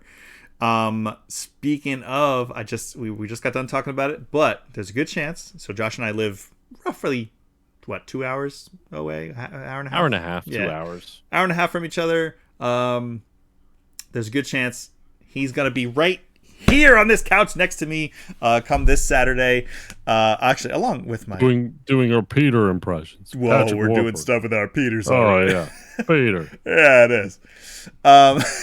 So I don't know why we've kept this going on. It's just so fun to do the whole time, the whole night. If it's not Gollum, it's Patrick Warburton. But yeah, I'll be facilitating some fighting game. What? Yep. What, Peter? Yeah. Okay, I'm done. So I've been trying to get Josh into fighting games ever since we went to college together. So this was like freaking 15 years ago. So I'm facilitating what I am lovingly calling a fighter flight, which is going to be a sampling of fighting games. Him and my girlfriend, who I'm also trying to get into fighting games, and wants to get into fighting games. We're freaking going to Evo this year, so gotta lock in on some fighting games. So this Saturday, it's probably going to be like an all-day thing. We may stream the whole time. We may take some breaks because we're going to need probably some breaks in between.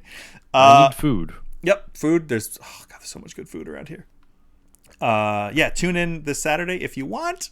You don't have to. I feel weird asking. Maybe give a follow. That way you'll get notified when we do go live.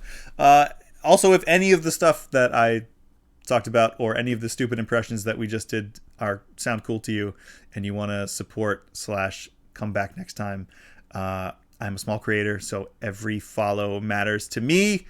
You're all in my crew of pirates. And if you know what this symbol on my shirt is, I don't know, I'll give you a gift sub or something. and you have it. Is that One Piece? No, I was kind of going for a One Piece reference, but it's actually not. You also have to have not heard me say it before. So it's Peter, isn't it? It is Peter. It's the Peter Pirates. Yeah, it is. The Peter Pirates. The Pirate Pumpkin Eater. The Peter Pirates. The Pirates for Peter. The Pirates specifically designed to kill Peter. Fight or flight, like fight or flight, but also like a flight of beer. That's pretty genius. Thank you, sir. I'm pretty proud of that one. So that'll be fun. It's been something that's been a long time coming. A long time coming. It's been a long time coming. Oh, Peter, this has been forever. If you're on the fence about following, please check out the social medias. And we don't do as many Patrick Warburton impressions normally. This is only tonight. It's just tonight. It's probably gonna continue going though. Check out the Experience Point social media. Look at some of the recent clips that I've made of this show, and other shows that we do. And I hope you enjoy the vibes. But already got the follow for the alliteration. Absolutely, yeah it is. We love some alliteration. Talk Tuesday, the Tuesday that talks. Alliteration. Yeah, I know. What is it? I don't know if I did that intentionally. Like, it just sounds good. Main Quest Monday, Talk Tuesday, Wildcard Wednesday, Throwdown Thursday. It's just satisfying. Sounds good. That's why you. What? That was none of that was English. My Instagram series, Thwomp Thoughts. Yes. Right? Yep. Before it was like what, Thwomp Pomp or Womp or some shit like that. That's too Thwomp Thoughts works a lot better. Thwomp Stomp and 2 broken bomps. And here's Thwomp for you right there. There he is. Now all I gotta do is get like an actual microphone to sync, like, because I don't have anything to hook up to my phone. So like when I do the Thwomp Thoughts, it's just all on the phone camera, which is not or phone microphone, which is not great. Yeah. So I should buy one of those nice microphones. I'll stick it to the back so I could do Thwomp Thoughts. But it looks good. Like, Everyone always fucking holds one of these things. So like something with the microphone attached to it. So I literally picked up the Thwomp. It was the first thing I picked up, and I'm like, "Oh, this actually kind of works." And Thwomp Thoughts was born. So Yeah. go figure. Well, thank you for the follow, L. If I can be so bold as to call you L, I know it takes away the alliteration part, which is clearly the most important. What the heck was I going to say?